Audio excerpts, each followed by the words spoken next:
Hello everyone, welcome back to Gateway Classes. My name is Sachin Kumar Mittal और हम लोग पढ़ रहे हैं इन्वायरमेंट एंड इकोलॉजी।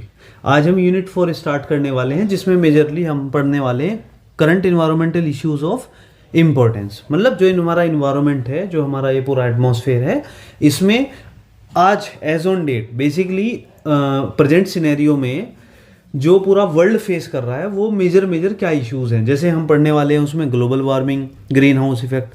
दो हमने लास्ट जो हमारा यूनिट था, यूनिट 3 पॉल्यूशन वाला, उसमें काफ़ी हद तक काफ़ी कुछ कवर भी किया है, लेकिन हम इसमें डिटेल में पढ़ने वाले हैं। ग्लोबल वार्मिंग क्या होती है, ग्रीन हाउस इफेक्ट क्या होता है, क्लाइमेट चेंज क्या होता है, क्या और उसका क्या कॉजेज है और क्या उसका इम्पैक्ट पड़ने वाला है। वैसे सभी का ऑलमोस्ट देखेंगे, सबका इफेक्ट एक दूसरे से रिलेट करता है। तो अगर आपने एक दो को अच्छे से समझ लिया तो आप उसे रिलेट करके लिख सकते हैं।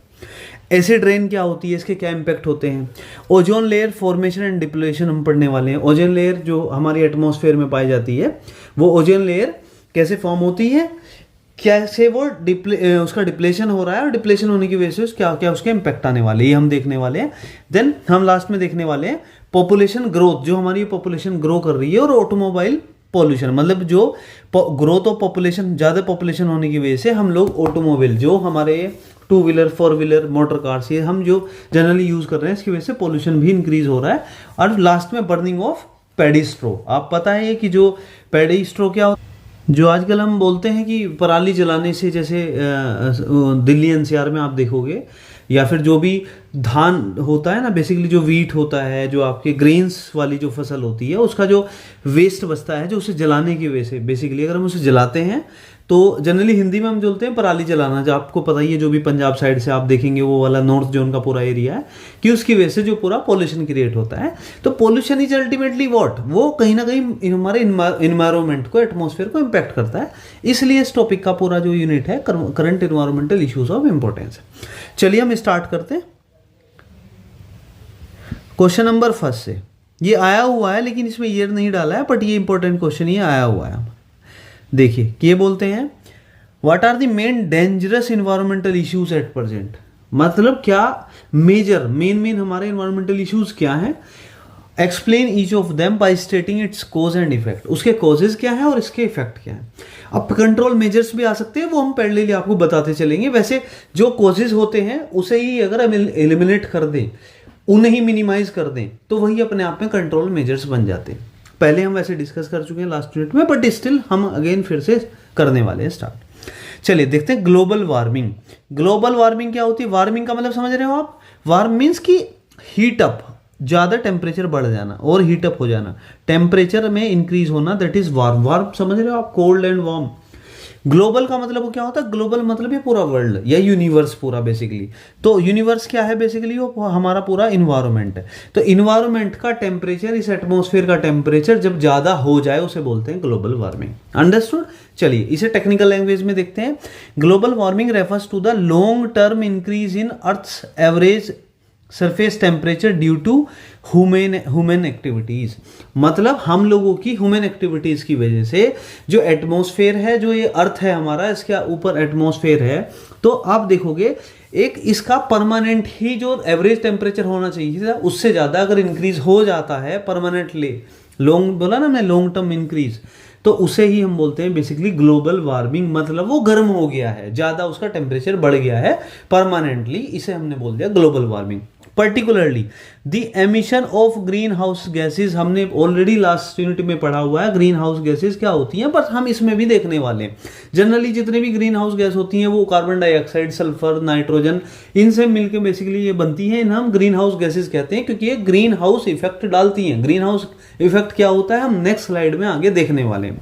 तो ग्रीन हाउस गैसेज का एमिशन हो रहा है, आप ह्यूमन एक्टिविटीज कर रहे हो, इंडस्ट्रियल एक्टिविटी, एग्रीकल्चरल फार्मिंग आप कर रहे हो, जिसमें फर्टिलाइजर्स यूज कर रहे हो, आप ऑटोमोबाइल यूज कर रहे हो ज़्यादा, मान लीजिए जैसे ट्रांसपोर्ट सिस्टम हो आपका, उससे CO2 होता है, उससे पोल्यूशन क्रिएट होता है। पोल्यूशन के थ्रू क्या पोल्यूटेंट निकल रहे हैं, वो कार्बन वाले निकल रहे हैं, जो आपके कार्बन वाले हैं, नाइट्रोजन है, सल्फर है, और वो रिलीज होकर कहाँ जा रहा है, एटमॉस्फेयर में। ये ही ग्रीन हाउस गैसेज कहलाती हैं और ऊपर जाके ग्रीन हाउस इफेक्ट क्रिएट करती है, जिसकी वजह से हमारा बनता है ग्लोबल वार्मिंग। फिलहाल ये है कि नेक्स्ट स्लाइड में आपको सब समझ में आ जाएगा, अभी इतना समझिए कि ग्लोबल वार्मिंग का क्या मतलब है। particularly the emission of greenhouse gases into the atmosphere. This increase in temperature can lead to various impact. अगर ये टेम्परेचर इंक्रीज हो गया आपका एटमॉस्फेयर का, इसके बहुत ही सीरियस, बहुत ही डेंजरस इम्पैक्ट हो सकते हैं, जैसे कि सी का लेवल आपका बढ़ जाएगा।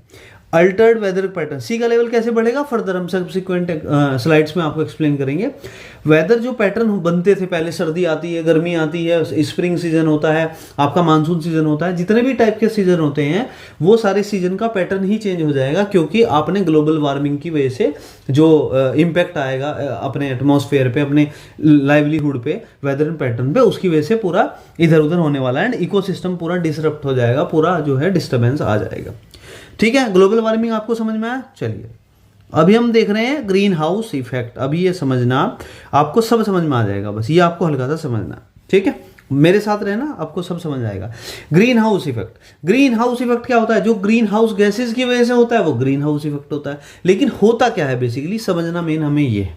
ठीक, पहले थ्योरी देखते हैं, फिर इसके बाद हम इस डायग्राम की हेल्प से समझते हैं। गूगल से लिया गया है for your kind understanding. The greenhouse effect is the process through which heat is trapped near earth surface by substances known as greenhouse gases। अब देखिए, चलिए ठीक है, काम करते हैं। ये तो अभी पहले ये समझ लेते हैं नॉर्मल, फिर आपको ये थ्योरी तब इजी रहेगा आपको समझना। देखो, ये आपका सन है, आपको पता है सन क्या होता है, बहुत हाई टेम्परेचर होता है, टेम्परेचर बहुत हाई है। आपने फिजिक्स में पढ़ा होगा, अगर टेम्परेचर किसी का हाई होता है तो उसकी जो रेडिएशन क्रिएट होती है, उसकी जो वेवलेंथ होती है, अगर टेम्परेचर हाई होगा तो वेवलेंथ उसकी छोटी होगी, कम वेवलेंथ का होगा। अगर टेम्परेचर हमारा कम होगा तो उसकी वेवलेंथ हाई वेवलेंथ की आपकी जो रेज होती है, रेडिएशन क्रिएट होती है। ठीक है, ये आपने देखा है, हमें पता है, फिजिक्स में हम ऑलरेडी जानते हैं। तो सन है, सन का टेम्परेचर कम होता है ज़्यादा, ऑब्वियस सी बात है, टेम्परेचर बहुत हाई होता है, तो शॉर्टर वेवलेंथ को क्या करता है, ये रेडिएट करता है। इस सन से शॉर्टर वेवलेंथ कहाँ पे आ रही है, अर्थ की सरफेस पे। ये तीन आप देख रहे हैं यहाँ पे सरफेस पे आ रही है, परफेक्ट। अब इस सरफेस पे जब सन है दिन के टाइम पे, अब हम normal place of the country मान लेते हैं, ये अर्थ का मानते हैं कि उसकी सरफेस पे 24 घंटे तो नहीं रहता है। तो आप देखेंगे कि सन हाई टेम्परेचर पे शॉर्टर वेवलेंथ रेडिएट कर रहा है कहाँ पे, अर्थ के सरफेस पे। जब हाई टेम्परेचर की वेवलेंथ वो आपकी रेडिएशन आ रही है तो क्या होगा, अर्थ का टेम्परेचर बढ़ जाएगा। लेकिन क्या उतना बढ़ जाएगा जितना सन का है? नहीं, थोड़ा सा उसका टेम्परेचर बढ़ जाएगा, राइट। अब अर्थ भी क्या करेगा, अर्थ भी इस पर्टिकुलर रेडिएशन को अपने टेम्परेचर के बेसिस पे वापस से रिफ्लेक्ट करेगा। कर दिया इसने रिफ्लेक्ट, अभी आपको समझ में आया। रिफ्लेक्ट कर दें क्या मतलब हुआ कि उसका टेम्परेचर आपका हीटअप हो गया था अर्थ का। अब वो मतलब अर्थ का जो टेम्परेचर था बेसिकली वो थोड़ा वार्म हो गया था, हीट हो गया था, तो वो भी कंटिन्यूसली रेडिएशन कर रहा है, वापस से रेडिएट कर रहा है। तो वो वापस कहाँ करेगा, वापस अब चूंकि क्या है, इसका अर्थ का टेम्परेचर तो कम होता है, तो ये करेगा लॉन्गर वेवलेंथ। समझ में आया, लॉन्गर वेवलेंथ ये प्रोड्यूस करने वाला है। लॉन्गर वेवलेंथ की रेडिएशन को ये कहाँ करेगा, एटमॉस्फेयर में ये वापस में रेडिएट कर देगा, जो कि इस सरफेस के ऊपर आगे निकल जाएगी। दैट्स इट, इतना होना था चाहिए था और दैट इज परफेक्ट। लेकिन हम बात कर रहे हैं ग्रीन हाउस इफेक्ट। हमने बात किया कि हमारी ह्यूमन एक्टिविटीज की वजह से ग्रीन हाउस गैसेज एटमॉस्फेयर में ऑलरेडी प्रेजेंट है। ग्रीन हाउस गैसेज मीन्स कि nitrogen, sulphur, carbon dioxide, sulphur dioxide, nitrogen NO2, तो आपकी ये सब क्या है वहां पे प्रेजेंट है एनवायरमेंट में। तो ये क्या करने वाली हैं एट ग्रीन हाउस गैसेज, इस पर्टिकुलर जो ये अर्थ की सरफेस से हीट रेडिएट होके वापस एटमॉस्फेयर में हम वापस भेजने वाले थे एनवायरमेंट में, ये क्या करेगा एनवायरमेंट में, मीन्स कि इसकी 4 लेयर होती हैं बेसिकली अगर हम देखा जाए तो। ऊपर से शुरू होता है थर्मोस्फेयर, मेजोस्फेयर, स्ट्रेटोस्फेयर, देन आपका आता है ट्रोपोस्फेयर। तो अभी हम जो बात कर रहे हैं वो नॉर्मली ट्रोपो और स्ट्रेटोस्फेयर के आसपास की बात कर रहे हैं। ऊपर जब हम जाते हैं आपका जो मेजोस्फेयर है, थर्मोस्फेयर है, वो बहुत हाई लेवल पे ऊपर की बात है। ठीक, तो जो हमारे ग्रीन हाउस गैसेज हैं ये आपकी स्ट्रेटोस्फेयर में पाई जाती हैं। स्ट्रेटोस्फेयर में, स्ट्रेटोस्फेयर इज जस्ट लाइक आपका ट्रोपोस्फेयर पहले आता है, फिर आपका स्ट्रेटोस्फेयर आता है। अभी मैं नेक्स्ट एक ब्लैंक स्लाइड लेंगे तो उसमें आपको एक्सप्लेन करेंगे। 4 टाइप की ये लेयर होती हैं। जैसे ही हम क्या करेंगे, रेडिएट करेगा अर्थ से, सन से जो शॉर्टर वेवलेंथ की हाई टेम्परेचर की रेडिएशन यहाँ पे सरफेस पे इंपैक्ट करती हैं, तो ये भी रेडिएट करता है हाइयर जो लॉन्गर वेवलेंथ की थोड़ा सा टेम्परेचर हाई होता है नो डाउट, तो उसे वापस करता है एनवायरमेंट में। बट इन्वायरमेंट में क्या प्रेजेंट है हमारा, green house gases. Green house gases की प्रॉपर्टीज होती है कि वो इसको एब्जॉर्ब कर लेता है और इसे आगे नहीं जाने देता है। जबकि इसे कहाँ जाना था, इसे तो सीधा आगे निकल जाना था, इसे इधर ये रेडिएट होकर आगे चला जाना था, इसे रेडिएट होकर आगे जाना था, राइट। तो अभी इसे आगे जाना था, लेकिन बीच में क्या है, वहां पे ग्रीन हाउस गैसेस प्रेजेंट हैं।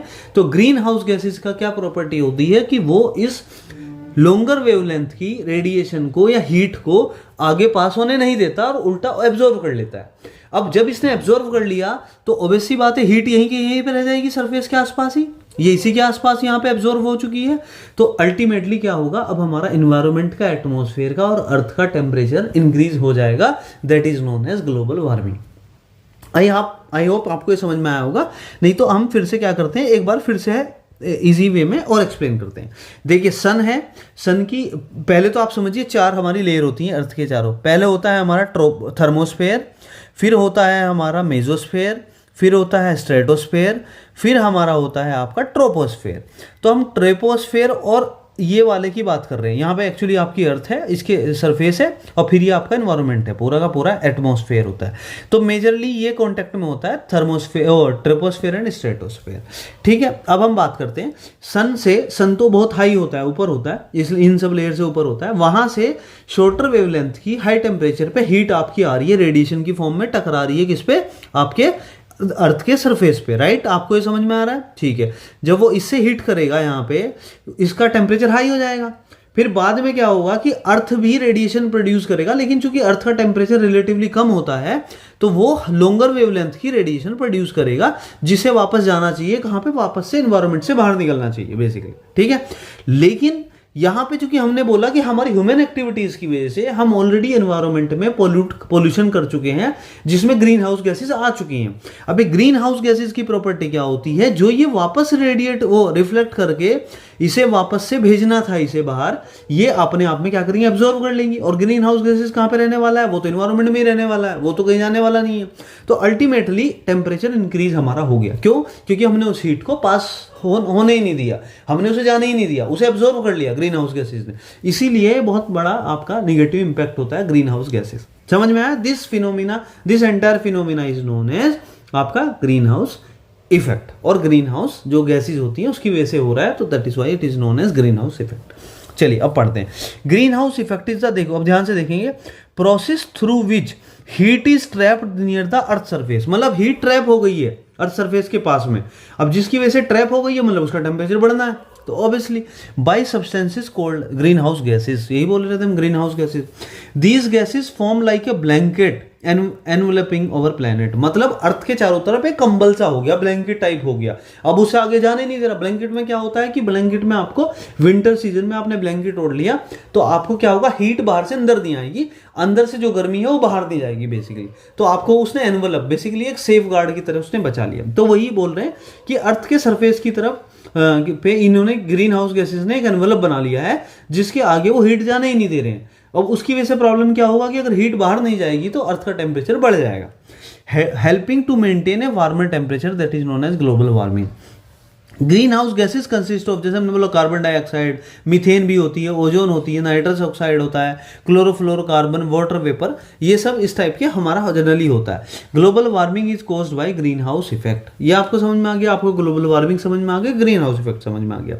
अब हम बात कर रहे हैं, ये देखिए कैसे, अब यही जो हमने बोला, ये प्रोसेस हम पूरा आपको ऐसे थे। Sunlight reaches the earth surface and warms it up and heated earth emits infrared radiation back into atmosphere. जो हमने बोला, पहले सन से आता है रेडिएशन, फिर उसके बाद जब इसका टेम्परेचर हाई कर देगा अर्थ का, फिर अर्थ से एमिट होगी इंफ्रारेड रेडिएशन, हमारी एटमॉस्फेयर में जाती है। लेकिन जो ग्रीन हाउस गैसेज हैं जैसे carbon dioxide, methane present in the atmosphere, ये एब्जॉर्व कर लेते हैं इसे, और एब्जॉर्व करके री एमिट कर देते हैं वापस से किसकी तरफ, हमारा फिर से अर्थ की सरफेस की तरफ। ये देखो यहाँ पे इसने फिर से वापस भेज दिया है, ठीक है। तो अभी इससे क्या होगा, ultimately the re emitted radiation gets trapped in the atmosphere preventing it from the escaping into space. वो तो स्पेस में जाने वाली थी जो अर्थ से रेडिएट हुई है, लेकिन उसने बीच में वो रोक लिया, एब्जॉर्व कर लिया है, तो अल्टीमेटली उसने उसके चारों तरफ का टेम्परेचर इंक्रीज कर दिया। This trapped heat leads to an increase in earth average surface temperature causing the global warming, वही अल्टीमेटली इसने यहाँ पे बोला है। ठीक है जी, चलिए आगे मूव करते हैं। अब हमें समझ में आ गया ग्लोबल वार्मिंग क्या है और हमारा ग्रीन हाउस गैसेस क्या है और ग्रीन हाउस इफेक्ट क्या है, ये हम समझ चुके हैं। अभी हम बात करते हैं मेन कॉजेज क्या है ग्लोबल वार्मिंग के। वैसे हम ऑलरेडी पॉल्यूशन की फॉर्म में लास्ट यूनिट में काफी चीजें देख चुके हैं, बट स्टिल हम थोड़ा स्पीड अप से ये कवर करने वाले हैं। Global warming is primarily caused by the increase in concentration of the greenhouse gases. Obvious सी बात है, ग्लोबल वार्मिंग सिर्फ एक वजह से होती है, उसका रीजन है ग्रीन हाउस गैसेस जितनी ज्यादा होंगी ग्रीन हाउस इफेक्ट उतना ज्यादा होगा, ग्रीन हाउस इफेक्ट जितना ज्यादा होगा उतना हमारा अर्थ का टेम्परेचर बढ़ेगा, मतलब सरफेस का एवरेज टेम्परेचर बढ़ जाएगा, जिसकी वजह से ग्लोबल वार्मिंग होगी। अब ग्रीन हाउस गैसेस कैसे होती है ये हम देख लेते हैं। अल्टीमेटली वही उसका रीजन हो गया ना, आप समझ रहे हैं। हमारा एक ही रीजन है ग्लोबल वार्मिंग का, ग्रीन हाउस इफेक्ट होना। ग्रीन हाउस इफेक्ट किसकी वजह से होता है, ग्रीन हाउस गैसेस की वजह से। वो कहां से आ रही है, वही रूट कॉज हो गया उसका, दैट्स इट। हम अब स्पीड से करेंगे क्योंकि आप ऑलरेडी पढ़ चुके हैं। इंडस्ट्रियल प्रोसेस, जो ह्यूमन मेड प्रोसेस होते हैं, इंडस्ट्री में क्या क्या प्रोसेस होता है हमारा, ये तो जस्ट मैंने लिखा है इसमें फॉर एग्जाम्पल अंडरस्टैंडिंग के लिए, बट आपको थोड़ा सा इसे ऐसे राइटिंग में लिखना पड़ेगा। इंडस्ट्रियल प्रोसेस आप कितने करते हैं, जैसे आप प्रोडक्शन ऑफ सीमेंट कर रहे हो, आप मैन्युफैक्चरिंग कर रहे हो किसी चीज की, तो मैन्युफैक्चरिंग कर रहे हो तो आप बहुत सारी मशीनरी आपकी चल रही है, इक्विपमेंट चल रहा है, उसमें फ्यूल यूज हो रहा है आपका, जिसमें कार्बन डाइऑक्साइड निकल रही है और वो निकल के कहाँ जा रही है, एटमॉस्फेयर में। तो कार्बन डाइऑक्साइड तो कार्बन से रिलेटेड है, तो ऑब्वियस सी बात है वो क्या है, वो ग्रीन हाउस गैस इफेक्ट है आपकी। तो ये आपका CO2 रिलीज होता है और उसके CO2 रिलीज होता है और वो एटमॉस्फेयर में चला जाता है। डिफोरेस्टेशन हम ऑलरेडी जानते हैं कि डिफोरेस्टेशन का मतलब है कि अगर आप लार्ज क्वांटिटी में एक साथ सारे ट्री काट देते हो, मतलब लार्ज नंबर ऑफ जो ट्रीज एक साथ कट करते हो, तो क्या होगा, डिफोरेस्टेशन कर रहे हैं। अगर डिफोरेस्टेशन आप कर रहे हो तो आपको ट्री की, आपको पता है प्लांट क्या करते हैं, प्लांट एब्जॉर्व करते हैं CO2 को, लेकिन जब आपने पेड़ काट दिए, पेड़ ही आपके कम बचे हैं, तो अब CO2 कौन एब्जॉर्व करेगा, कर ही नहीं पाएंगे। तो ये CO2 कहाँ जाएगी, जाहिर सी बात है एटमॉस्फेयर में रहेगी, और एटमॉस्फेयर में रहेगी तो ग्लोबल वार्मिंग होगी, ग्रीन हाउस गैस इफेक्ट है। एग्रीकल्चर प्रैक्टिस, आपको पता है एग्रीकल्चर में आजकल हम फर्टिलाइजर यूज कर रहे हैं जिसमें अमोनिया यूज होता है, पेस्टिसाइड्स यूज करते हैं, हम इतने सारे सिंथेटिक चीजें यूज करने लगे हैं जो केमिकल्स हैं बेसिकली, वो किसी ना किसी फॉर्म में जाके एटमॉस्फेयर में जाके रिलीज होते हैं, मिक्स होते हैं, और वहां पे जो N2O बेसिकली जो हम बात की मीथेन गैस होती है, और जो आपका नाइट्रोजन डाइऑक्साइड है, तो ये जब एटमॉस्फेयर में जाएंगे तो अगेन ग्रीन हाउस गैसेस मतलब उसमें आप बढ़ाएंगे। तो आप ऐसे समझो कि हम देख रहे हैं कि ग्रीन हाउस गैसेस कहाँ से किस किस एक्टिविटी से निकल रही हैं, और ग्रीन हाउस गैसेस जितनी ज़्यादा निकलेंगी उतनी ग्लोबल वार्मिंग होगी, क्योंकि उतना वो इफेक्ट देने वाली है। बर्निंग ऑफ फॉसिल फ्यूल, जो भी कोल बेस्ड होता है, हमारा कोल है जिसमें कार्बन होता है, ऑयल, नेचुरल गैस, सब में कार्बन होता है, हाइड्रोकार्बन होते हैं। जैसे ही आप इन्हें यूज करते हो तो इसके बाद हमारा क्या होता है, CO2 रिलीज होती है। एक्सेसिव ट्रांसपोर्टेशन, हमें पता है ट्रांसपोर्टेशन, ट्रक, मोटर, कार, आपकी 4 व्हीलर, 2 व्हीलर, 3 व्हीलर जितने भी हैं सब, अगर CNG बेस्ड भी हैं, कोल बेस्ड भी हैं, डीजल पेट्रोल बेस्ड सब हैं, तो जितने ज़्यादा एक्सेस में आप चलेंगे उतने ज़्यादा पॉल्यूशन होगा। और पॉल्यूशन अगर 99.99% भी अगर आपका एफिशिएंट है, जो आपने ESP लगा रखा है, इलेक्ट्रोस्टैटिक प्रेसिपिटेटर जो होता है, मतलब जो आपका एग्जॉस्ट में लगता है, जो आपका साइलेंसर में लगता है, अगर वो 99.99% भी अगर एक्यूरेट है, उसके बाद भी पर डे इतने क्वांटम में आपको जो पोल्यूटेंट रिलीज होंगे ना, आप फिर सोचिए 0.01% में भी इतना ज़्यादा एक्चुअली कंजप्शन है व्हीकल का, 4 व्हीलर ये सब चल रही हैं, तो एक्सेसिव ट्रांसपोर्टेशन होता है। तो इनकी वजह से भी हमारा पूरा का पूरा क्या होता है, ये आपका ग्रीन हाउस गैसें रिलीज होने वाली है, carbon, sulphur, nitrogen. Waste management, अब आप वेस्ट मैनेजमेंट समझिए, जो वेस्ट है अगर हम प्रॉपर उसे डिस्पोज नहीं कर रहे हैं, डिकम्पोज नहीं कर रहे हैं, तो उसकी वजह से क्या प्रॉब्लम होगा कि उसमें जनरली मीथेन अगर आपने प्रॉपर नहीं किया तो मीथेन रिलीज होगी। मीथेन क्या है, हाइड्रोकार्बन है, CH4। तो कार्बन जैसे ही उसमें आपका जाएगा तो ये the incineration of waste material can release CO2 and other pollutants. तो CO2 अगर रिलीज करेगा या अदर पोल्यूटेंट रिलेट करेगा जो कि नाइट्रोजन एंड आपके सल्फर से रिलेट कर रहे हैं, तो वो डायरेक्टली कहाँ जाएंगे, एनवायरमेंट में। एनवायरमेंट में जाएंगे तो आपको करेंगे पॉल्यूट। ओके, अब हम बात करते हैं इसके इफेक्ट क्या है। कॉजेज हम देख चुके हैं। कॉजेज मीन्स कि जो है आपकी ग्रीन हाउस गैसेस कौन सी एक्टिविटीज प्रोड्यूस कर रही है। इफेक्ट क्या है, क्या क्या इसके इफेक्ट होने वाले हैं, देखिए। Global warming has wide ranging and profound effects on the earth climate, ecosystem and human societies. The consequences of global warming are diverse and include both direct and indirect impact. कैसे करता है, देखिए। Rising temperature, obviously बात है temperature rise हो जाएगा। Global warming का मतलब यही है कि उसका टेम्परेचर राइज होना है। द मोस्ट डायरेक्ट इफेक्ट, ये तो डायरेक्ट इफेक्ट है इसका, is the increase in average global temperature, this leads to more frequent and intense heat wave, जो से लू भी बोलते हैं। गर्मियों में आप जहाँ पे जो ऐसे एरिया हैं, जो समर सीजन आपका आता है, उसमें आप देखेंगे कि बहुत बहुत खतरनाक हीट वेव्स बेसिकली जिसे बोलते हैं, जिसे हिंदी में लू भी बोलते हैं, वो बहुत फ्रीक्वेंसी से चलती है, और वो चलती है तो उसकी वजह से बहुत सारी बीमारियां हैं। अगर टेम्परेचर आपका हाई होगा तो बहुत सारे ऐसी प्रॉब्लम्स क्रिएट हो जाएंगी जो आप सोच भी नहीं सकते।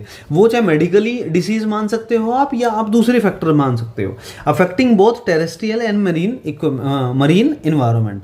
मेल्टिंग आइस एंड ग्लेशियर्स, अब सोचिए, इसे समझिए, जैसे कि क्या होगा कि टेम्परेचर आपका बढ़ेगा, ठीक है, तो इससे क्या होगा, जो ग्लेशियर है हमारा, जहाँ से वो पूरी रिवर चल रही है, लेक चल रही है पूरी, हमारी जो आइस शीट्स होती हैं, जो हिमालय वगैरह इधर आप देखोगे उत्तराखंड में है जो भी, और आप लेह लद्दाख इस साइड देखोगे आप, ग्लेशियर बनते हैं, बड़े बड़े आइस शीट्स बनती है।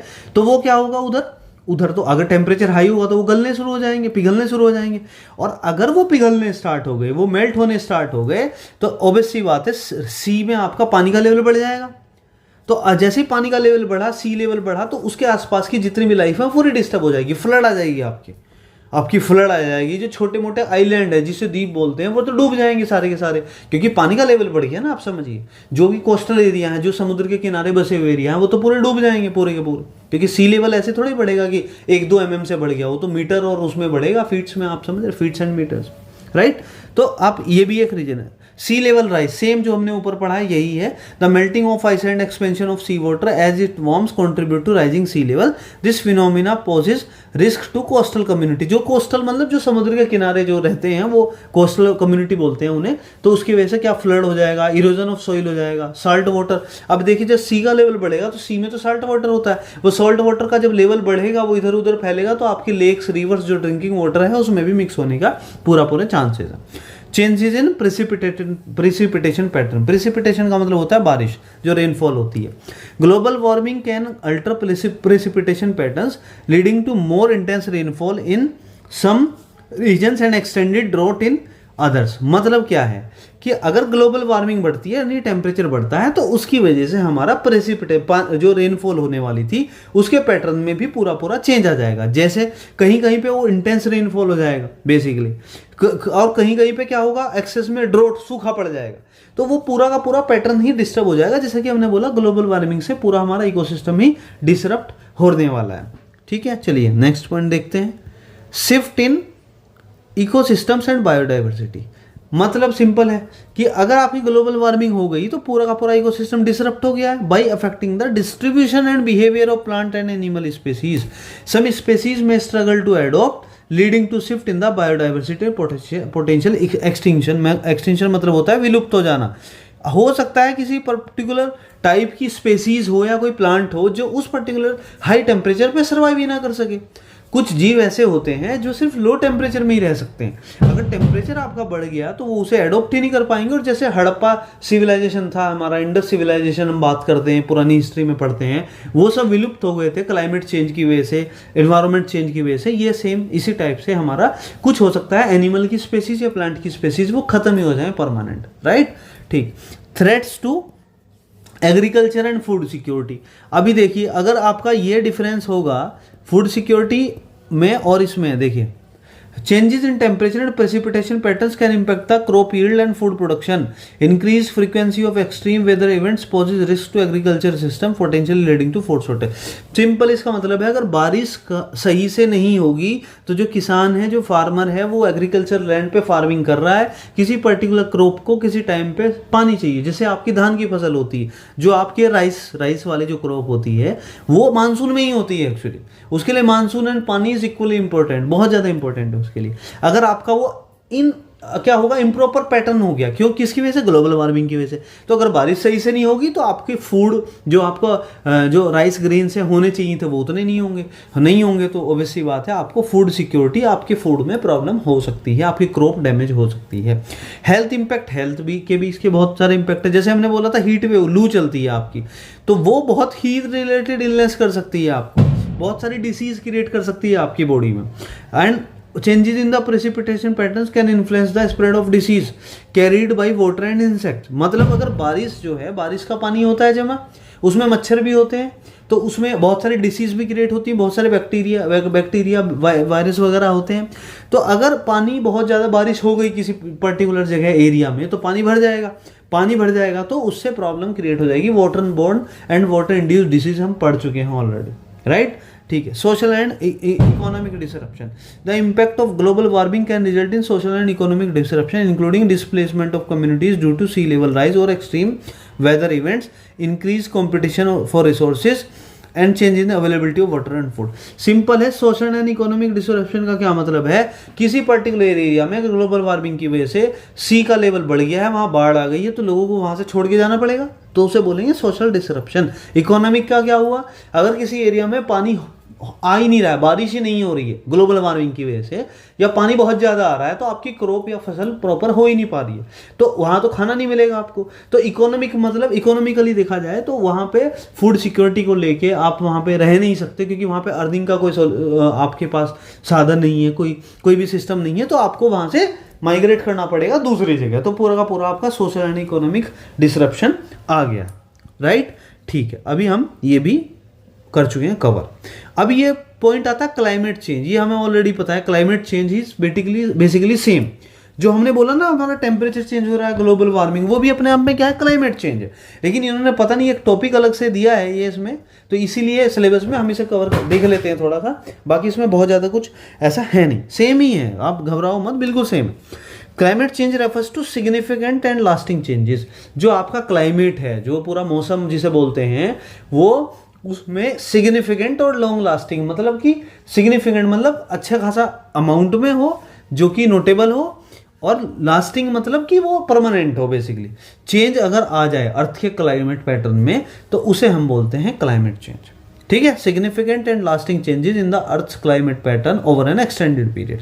While natural factors contribute to climate variation. बहुत सारे नेचुरल फैक्टर हैं बेसिकली जिसकी वजह से क्लाइमेट भी चेंज होता रहता है, लेकिन उनका वेटेज तो शायद 10% ही है, 90% हमारी खुद की जो ह्यूमन एक्टिविटीज़ हम लोगों ने स्टार्ट कर दी है, उसकी वजह से ज़्यादा इंपैक्ट आता है हमारे क्लाइमेट चेंज पे। जैसे क्लाइमेट चेंज मतलब ग्लोबल वार्मिंग भी is also a part of climate change. जो ग्लोबल वार्मिंग में हम क्या कर रहे हैं, हमने इंडस्ट्री लगा दी, हमने ट्रांसपोर्ट बढ़ा दिया, हमने माइनिंग शुरू कर दी, एग्रीकल्चर फार्मिंग हम प्रैक्टिसेस कर रहे हैं, ऐसे ऐसे नॉर्मल करना ठीक है, लेकिन हम फर्टिलाइजर वगैरह यूज़ कर रहे हैं। इसके अलावा हम बर्निंग ऑफ फॉसिल फ्यूल कर रहे हैं, तो हम ऐसी सब चीज़ें कर रहे हैं। वेस्ट मैनेजमेंट वाला हमने पढ़ा, तो इतनी हम चीज़ें कर रहे हैं, वो एक्चुअली कौन कर रहा है, वो मैन मेड है, वो ह्यूमन मेड है। तो हमारी वजह से क्या हो रहा है, ग्रीन हाउस गैसेज रिलीज हो रही हैं और बहुत सारे पोल्यूटेंट रिलीज हो रहे हैं। उन पोल्यूटेंट की वजह से अल्टीमेटली वो एटमॉस्फेयर में जा रहे हैं, वाटर में जा रहे हैं, सॉइल में जा रहे हैं, तो ओवरऑल उसका क्लाइमेट के ऊपर इम्पैक्ट आ रहा है। हम इसीलिए पढ़ रहे हैं climate change.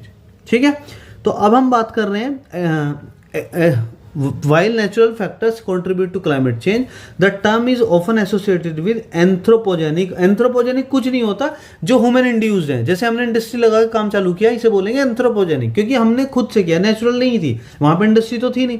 Climate change driven by activities that increase green house gases concentration in the atmosphere. Ultimately वही सेम है कि क्लाइमेट चेंज तब होगा जब हम ह्यूमन ऐसी एक्टिविटी करेगा जिससे हमारा ग्रीन हाउस गैसेज बढ़ेंगी, इसकी कंसेंट्रेशन बढ़ी है एटमॉस्फेयर में, उसकी वजह से क्लाइमेट चेंज होगा और हमारी ग्लोबल वार्मिंग बढ़ने वाली है। राइट, आपको समझ आया।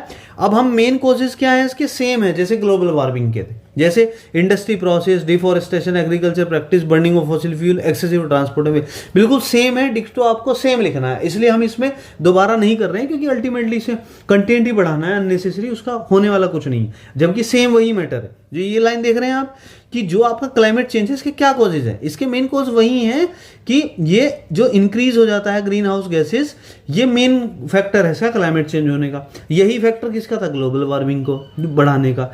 और इससे ग्रीन हाउस गैसेस किससे होती हैं हम ऑलरेडी देख चुके हैं। राइट, सेम इसके इफेक्ट भी होने वाले हैं, जो हमने अभी इफेक्ट पढ़े इतने सारे, सेम बिल्कुल इफेक्ट है इसके। इससे क्या होगा, जब क्लाइमेट चेंज होगा तो टेम्परेचर बढ़ जाएगा। राइट, मेल्टिंग आइस मेल्ट हो जाएगा, ग्लेशियर मेल्ट हो जाएगा, तो सी लेवल बढ़ जाएगा, वाटर लेवल बढ़ जाएगा। एक्सट्रीम वेदर इवेंट हो जाएगा, मतलब या तो सूखा पड़ने लगेगा या एक जगह बहुत बारिश होने स्टार्ट हो जाएगी। इकोसिस्टम बिगड़ जाएगा पूरा, सोशल एंड इकोनॉमिक सिस्टम में हमारा इंपैक्ट आ जाएगा। राइट, वही सेम चीज़, बिल्कुल सेम जो हमने पढ़ा है वही इसमें क्लाइमेट चेंज है। पता नहीं इन्होंने अलग से क्यों दिया है, बट ये एक्चुअली सेम टॉपिक है, क्लाइमेट चेंज या ग्लोबल वार्मिंग। राइट। फिर मिटिगेशन मतलब कैसे हम मेजर कर, वो कंट्रोल मेजर क्या है इसका। अभी आप सिंपल सा सोचो, अगर किसी चीज का कारण है कि पॉपुलेशन ग्रोथ है, जस्ट एग्जांपल, तो उसका कंट्रोल मेजर क्या होगा, आप पॉपुलेशन ग्रोथ को कंट्रोल करो, तो आपका वो कहीं ना कहीं मिटिगेट हो गया। मिटिगेट मीन्स कि आपने उसे कंट्रोल कर लिया। जैसे ग्रीन हाउस गैसेज जिस जिस एक्टिविटी से आपकी रिलीज हो रही है, उन सब एक्टिविटी को आप कंट्रोल्ड मैनर में करो, आप उन एक्टिविटी को मिनिमम कर दो so that green house gases come impact हो। तो आप समझ गए, अगर एग्जाम में आपको आता है जो जो मेन कॉजेज हैं तो उन्हीं को आप बना के लिख सकते हो कि जैसे मेरा देखिए कॉजेज हमने बोला इंडस्ट्रियल प्रोसेस है, इंडस्ट्रियल प्रोसेस के थ्रू हमारा जो है क्या होता है, पोल्यूटेंट निकलते हैं, आपके ग्रीन हाउस गैसेज को आपको एनहेंस कर देते हैं। ग्रीन हाउस गैसेज मतलब उसकी कंसंट्रेशन बढ़ा देते हैं एटमॉस्फेयर में। तो आप क्या करोगे, अब आप इसका कंट्रोल मेजर कैसे लिखोगे कि हम कंट्रोल्ड मैनर में जो भी स्टैंडर्ड मैनुअल्स बने हुए हैं गवर्नमेंट के, हम इंडस्ट्रियल प्रोसेस को एग्जीक्यूट कराएंगे जिससे कम से कम हमारा ग्रीन हाउस गैसेस डिस्चार्ज हो सके किसमें, एटमॉस्फेयर में। अल्टीमेटली अगर हमने इसी मिनिमाइज कर दिया तो ग्रीन हाउस गैसेस भी मिनिमाइज हो गई, ग्रीन हाउस गैसेस मिनिमाइज होगी तो ग्रीन हाउस इफेक्ट भी मिनिमाइज हो गया। अगर वो मिनिमाइज हो गया तो हमारे ग्लोबल वार्मिंग जीरो तो नहीं हो सकती, बट हाँ उससे कहीं ना कहीं हमने कंट्रोल किया है। हम ये नहीं बोल रहे हमने जीरो कर दिया, एलिमिनेट कर दिया, नहीं, कंट्रोल किया, राइट। सेम हमारा डिफॉरेस्टेशन, आप पेड़ मत काटो, इतने ज़्यादा आप काट रहे हो, किस लिए काट रहे हो आप। तो बेसिकली आप समझ गए व्हाट आई मीन एक्चुअली। तो ये जनरल है इसका अंडरस्टैंडिंग, ठीक है। चलिए अब ये पढ़ते हैं हम नेक्स्ट आगे। अब हमारा ये आता है topic acid rain. Acid rain क्या होती है, रेन तो समझ में आता है सबको, ठीक है। जिस रेन में एसिडिक कंपोनेंट घुसा हुआ हो उसे बोल देते हैं एसिड रेन। अभी कहेंगे कि आप इसे हम कैसे पता चलेंगे, कैसे हमें पता चलेगा। देखिए नॉर्मल रेन हो रही है, ठीक है, पर अगर इन्वायरमेंट में कुछ ना कुछ प्रॉब्लम्स हैं, इन्वायरमेंट में ऑलरेडी ऐसी चीज प्रेजेंट है जो रेन को भी पॉल्यूट कर दें, तो वो क्या क्रिएट हो जाएगा, वो आ जाएगा हमारा एसिड रेन। आप समझे। तो एसिड रेन मतलब क्या हुआ कि ऐसी रेन जिसमें एसिडिक कंपाउंड भी साथ में आ रहा है रेन के साथ साथ। अब चूंकि वो तो केमिकल कंपोनेंट है, तो वो क्या करेगा, जहां भी वो रेन पड़ने वाली है उसका हर एक चीज पे, ह्यूमन हेल्थ पे, एग्रीकल्चरल पे, सॉइल पे, फॉरेस्ट पे, हर जगह जहां भी प्लांट पे, जहां भी एनिमल पे, जहां भी पड़ने वाली है उसका एक निगेटिव इंपैक्ट आने वाला है। इसीलिए हम ये पढ़ रहे हैं टॉपिक एसिड रेन। ये भी एक बहुत बड़ा इशू है, ठीक है, आज के टाइम में।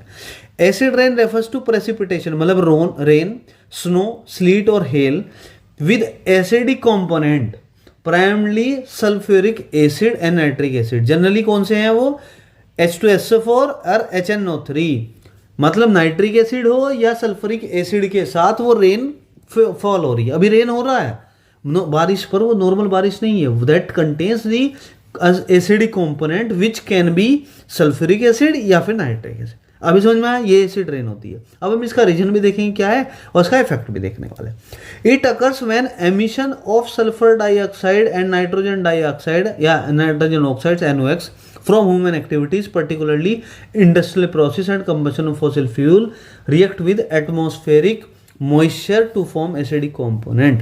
देख कंपाउंड, इसमें देखिए सिंपल है, इसने लिख दिया इतना लंबा चौड़ा, इसमें कुछ नहीं है। देखिए हमने ह्यूमन एक्टिविटीज होती है, इंडस्ट्रियल प्रोसेस हो रहा है, कुछ भी इंडस्ट्रियल प्रोसेस है, उसका कुछ एग्जॉस्ट होता है, पोल्यूटेंट निकलते हैं, गैसेस निकलती हैं, सल्फर डाइऑक्साइड है या नाइट्रोजन ऑक्साइड्स हैं, वो कहाँ जा रहे हैं, सीधे सीधे एटमॉस्फेयर में जा रहे हैं। इतना आपको समझ में आता है। जब वो एटमॉस्फेयर में जाते हैं तो वहाँ पे मॉइस्चर यानी वाटर वेपर, जो हम पानी की स्टीम बोलते हैं, वाटर वेपर होता है, वो वहाँ पे ऑलरेडी प्रेजेंट है, ठीक है, वो तो होती है एनवायरनमेंट में। तो जब वो रिएक्ट कर लेगा, सल्फर डाइऑक्साइड नाइट्रोजन ऑक्साइड जो रिएक्ट कर लेता है, तो बन जाता है मेरा वहां पे H2SO4 या फिर मेरा बन जाएगा HNO3। तो ये नाइट्रिक एसिड है, ये हमारा सल्फ्यूरिक एसिड है, ये बन चुका है। अब जब रेन होने वाली है तो रेन में क्या है, ये हो जाएगा मिक्स। अगर ये मिक्स हो गया, ये हो गया डेंजरस। ये अगर डेंजरस हो गया तो अब जो रेन होगी that is not good for anything, तो वो उसे बोलते हैं हम एसिड रेन। समझ में आया। अभी देखो फर्दर और देखते हैं इसके मेन कॉजेज क्या है। मेन कॉजेज तो सिंपल आपको ये समझ में आ गया कि अभी क्या है, SO2 का एमिशन, NOx का वो एमिशन जो हो रहा है आपका, वही मेन कॉजेज है। मतलब समझे आप, अगर मैं बोलूं कि मेरा सल्फर ही कम हो जाए या मेरा नाइट्रोजन जो जितना, देखिए जितना सल्फर एमिट होगा एटमॉस्फेयर में उतना सल्फर प्रेजेंट होगा मैं SO2, और जब रेन होगी बेसिकली वाटर वेपर के साथ मिक्स होकर वो क्या बना देता है, सल्फ्यूरिक एसिड। तो रेन के साथ साथ क्या आ रहा है, सल्फ्यूरिक एसिड आ रहा है। सिमिलरली मेरा क्या है, नाइट्रोजन ऑक्साइड मेरा क्या होता है, नाइट्रोजन ऑक्साइड अगर वहाँ पे प्रेजेंट है, जितना भी हम एमिट करते हैं यहाँ पे नॉर्मल अर्थ पे, वो एटमॉस्फेयर में जाता है पोल्यूटेंट की फॉर्म में। तो वहाँ पे जब रेन होने वाली है तो तब क्या होने वाला है, मेरा वो मिक्स हो जाएगा तो बना देगा मेरा नाइट्रिक एसिड। अब वो रेन जो होगी वो नाइट्रिक एसिड के साथ रेन होने वाली है, तो दैट इज वेरी हार्मफुल। तो एसिड रेन बेसिकली इसलिए बोला गया। तो इसके मेन कॉजेज क्या है, मेन कॉजेज है कि एक्सेस अमाउंट में सल्फर डाइऑक्साइड हम जो है एमिट कर रहे हैं। कैसे एमिट कर रहे हैं, जैसे फॉसिल फ्यूल है, जैसे कोल और ऑयल जो है, जब हम इसे बर्न करते हैं फॉसिल फ्यूल जो कोल बेस्ड होते हैं, तो वहाँ पे सल्फर डाइऑक्साइड हमारा एटमॉस्फेयर में रिलीज होती है। तो अभी ये होती है। फिर पावर प्लांट का भी एक रीजन है, ये तो हमने ये बताया। फिर इंडस्ट्रियल में भी जो काम हो रहा है, रेजिडेंशियल हीटिंग में भी, तो बेसिकली एमिशन हो रहा है ह्यूमन मेड एक्टिविटीज की थ्रू सल्फर डाइऑक्साइड का एटमॉस्फेयर में। एक तो ये हुआ, दूसरा नाइट्रोजन का भी ऐसे ही हो रहा है। तो ये जनरली कंबशन प्रोसेस के थ्रू, या फिर व्हीकल्स में जो होता है, हमारे 2 व्हीलर 4 व्हीलर चलते हैं, पेट्रोल डीजल इंजन, इनमें से जो भी पोल्यूटेंट निकलते हैं उसमें नाइट्रोजन अच्छी खासी अमाउंट में होता है। तो उससे क्या होता है आपका, ये भी कहाँ जाएगा, एटमॉस्फेयर में जाने वाला है। अब जब ये एटमॉस्फेयर में चला गया तो अब इसका हो गया वहाँ पे केमिकल रिएक्शन, सल्फर डाइऑक्साइड का और एंड नाइट्रोजन डाइऑक्साइड जो है एटमॉस्फेरिक मॉइस्चर। मॉइस्चर समझ रहे हो आप, मॉइस्चर का मतलब होता है वेपर। वेपर मतलब क्या होता है, ना तो पूरी गैस है ना वो पूरा पानी है, बस है तो गैसियस स्टेट में, लेकिन पानी का कंटेंट उसमें अभी भी अवेलेबल है, that is known as moisture. ठीक है, तो उसके साथ जाके करेगा रिएक्ट। जैसे ही रिएक्ट करेगा तो क्या बना देगा, हमने भी वो बताया, सल्फ्यूरिक एसिड और नाइट्रिक एसिड। अब जब रेन होगा, देखो अब लास्ट स्टेप आता है इसका, ट्रांसपोर्टेशन ऑफ एसिडिक कंपाउंड। अब जब एक बार ये बन गया तो एसिडिक कंपाउंड है, ये जो विंड है, जो हवा है, या फिर हमारा जो जो वो बेसिकली बारिश जो होती है, रेनफॉल जो होता है, उसके थ्रू हमारा ये आता है। जनरली ये रेनफॉल के थ्रू ही आता है। तो ये प्रेसिपिटेशन कहाँ गिरेगा, अर्थ पे गिरेगा, प्लांट पे गिरेगा, जमीन पे, लैंड पे गिरेगा, मतलब सॉइल पे गिरेगा। जहाँ जहाँ पे गिरने वाला है सबके लिए बहुत हार्मफुल होने वाला है। राइट, आपको इतना समझ आ गया है। चलिए अभी देखते हैं, हम इसके इम्पैक्ट देखते हैं। हमने वो तो देख लिया, इफेक्ट वो देखा, इम्पैक्ट भी आप देखेंगे जनरली कॉमन ही होंगे कुछ हद तक, लेकिन ठीक है आगे देखते हैं। इन्वायरमेंटल इफेक्ट, जैसे ही एसिड रेन होती है तो प्लांट को, ट्री को, सॉइल को, एक्वेटिक इकोसिस्टम, एक्वेटिक मतलब जो पानी में रहने वाला बेसिकली जो है पूरा वो लाइफ है, पानी में रहने वाली लाइफ है, उस सब को पूरा का पूरा कर देती है डैमेज। समझ में आया, उसमें से पूरे पूरे न्यूट्रिएंट्स गायब कर देगी। न्यूट्रिएंट्स आपका जो है, जो उसकी पत्तियां होती हैं, आप देखोगे कभी कभी जो पौधे होते हैं, जो बारिश के बाद उनकी पत्तियां क्या हो जाती हैं, पूरी सूखी पड़ जाती हैं, पीली पड़ जाती हैं, खराब हो जाती हैं, वो एसिडिक रेन की वजह से होती हैं। राइट, इंफ्रास्ट्रक्चर एंड मटेरियल, अभी इंफ्रास्ट्रक्चर की बात करें, जैसे बिल्डिंग है, बिल्डिंग स्टील की बनी हुई है, आयरन की बनी हुई है, आपको लोहा यूज हुआ है उसमें, स्टैचू बना है, मेटल बना है। अब हम ताजमहल की बात करते हैं कि ताजमहल क्या पीला पड़ गया, वो क्यों पड़ रहा है, क्योंकि जब भी एसिडिक रेन होती है, पॉल्यूटेड रेन है बेसिकली वो, उसकी वजह से क्या होता है, केमिकल रिएक्शन की वजह से वो पूरा उसे डैमेज कर देती है। डैमेज टू एक्वेटिक सिस्टम, जैसे हमने अभी ऊपर भी बोला, एक्वेटिक मीन्स कि जो भी फिश है आपका, अदर ऑर्गेनिज्म हैं जो रहते हैं, क्योंकि इसमें क्या होता है, ये रिवर का और सबका पीएच वैल्यू होती है। आई थिंक आप समझते होंगे, हमारे जो है पीएच वैल्यू 7 से ज़्यादा, 7 से कम एसिडिक और आपकी कंसनट्रेटेड होती थी। आप आई थिंक यू आर जो है वेरी नॉलेजेबल एनफ कि आपको ये सब पता है, फिजिक्स में और केमिस्ट्री में आप पढ़ चुके हैं ये वैल्यू। तो ये क्या होता है, पीएच वैल्यू को प्रॉब्लम क्रिएट कर देती है, इम्बैलेंस कर देती है एसिडिक रेन। तो अब पीएच वैल्यू आप वो करोगे अगर किसी भी रिवर में या पानी में करोगे, तो उसके अंदर जो भी रहने वाली चीज़ें हैं वो कैसे सर्वाइव करेंगी, क्योंकि सबके रहने के लिए एक बैलेंस सिचुएशन बनी हुई है, कंडीशन। जैसे हम लोग भी अगर सर्वाइव कर रहे हैं इस अर्थ पे कर रहे हैं, तो कुछ रूम टेम्परेचर फिक्स है, एटमोस्फेरिक प्रेशर फिक्स है, हर चीज़ें, कुछ चीज़ें फिक्स है, तभी हम सर्वाइव कर रहे हैं। अगर हमारे ऊपर एटमॉस्फेरिक प्रेशर डबल कर दिया जाए, ट्रिपल कर दिया जाए, तो हम सर्वाइव ही नहीं कर पाएंगे। हमारा जो कंडीशन है, जैसे हमने बोला, एक्सट्रीम हीट कर दो 100 डिग्री सेंटीग्रेड में, आप रह पाओगे, नहीं रह पाएंगे, कोई नहीं रह पाएगा, क्योंकि हमें रहने के लिए जो वातावरण चाहिए, जो एनवायरनमेंट चाहिए, वो बैलेंस होना चाहिए। सॉइल डिग्रेडेशन, वही हमने बताया, सॉइल के ऊपर पानी एसिडिक अगर रेन होगी तो उसकी वजह से क्या होगा, जब वो एसिड हमारे उस ऊपर डलने वाले हैं, सल्फ्यूरिक या नाइट्रिक वाले सॉइल के ऊपर, तो उसकी क्वालिटी को, फर्टिलिटी को डिग्रेड कर देगी। डैमेज टू वेजिटेशन, सेम जो हमारी सब्जियां हैं, वेजिटेशन मीन्स जो आप वेजिटेशन कर रहे हैं, वो पूरा का पूरा आपको डिस्टर्ब करने वाली है। इम्पैक्ट ऑन ह्यूमन हेल्थ, देखिए ह्यूमन हेल्थ पे भी करने वाली है। कैसे, जैसे डायरेक्ट तो देखो ज़्यादा जान नहीं होता है, लेकिन जो पोल्यूटेंट्स हैं, cause acid rain, sulphur dioxide, nitrogen oxide, can contribute to respiratory, जो सांस लेने की प्रॉब्लम है उसे हम वो बहुत प्रॉब्लम कर सकती है। फॉरेस्ट डिक्लाइन, जो एसिड रेन है अगर उसकी वजह से क्या होता है कि हमारा जो प्लांट है वो डैमेज होते हैं, तो फिर फॉरेस्ट कहाँ से ग्रो करेंगे। और दूसरा, सोइल कंडीशन को ये बिगाड़ देती है, सोइल की फर्टिलिटी खराब कर देगी। तो फॉरेस्ट कहाँ पे उगते हैं, सोइल पे। अगर हमारी एसिड रेन ने सोइल की क्वालिटी ही डिग्रेड कर दी है तो फॉरेस्ट ही नहीं उग पाएंगे। That's it. फिर आता है आपका ग्लोबल इन्वायरमेंट इम्पैक्ट। अब ये है ओवरऑल जो है पूरे ग्लोबल पे क्या इम्पैक्ट है।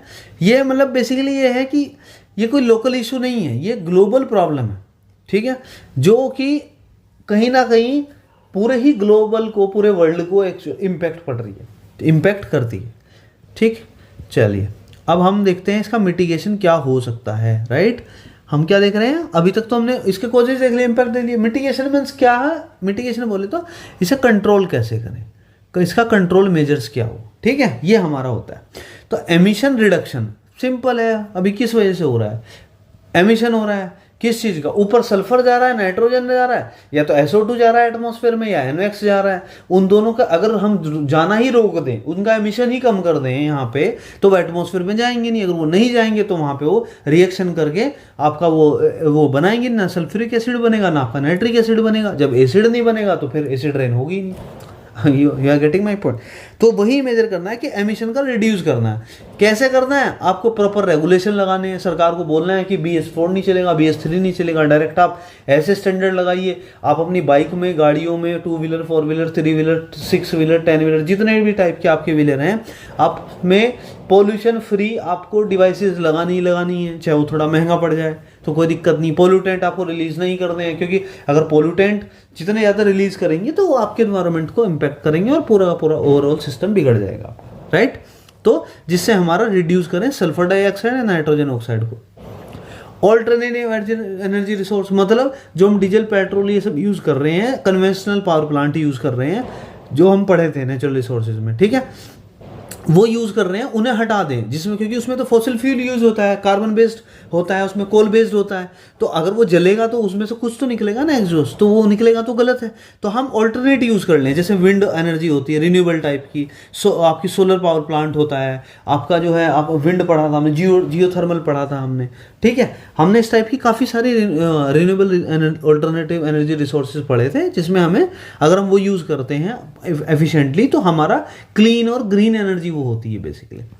इंटरनेशनल कोऑपरेशन मतलब यह है कि अगर आप जो है दूसरी कंट्री कोई अच्छे मेजर्स यूज़ कर रही है, वो कंट्रोल कर रही है, तो आप इंटरनेशनली कोलैबोरेट कर सकते हो कि हम सेम टेक्नोलॉजी या सेम टेक्निक अपने यहाँ भी यूज़ करेंगे और एक दूसरे की हेल्प करेंगे, सो दैट आपका ये पोल्यूटेंट का जो हम ट्रांसपोर्ट कर रहे हैं बेसिकली, या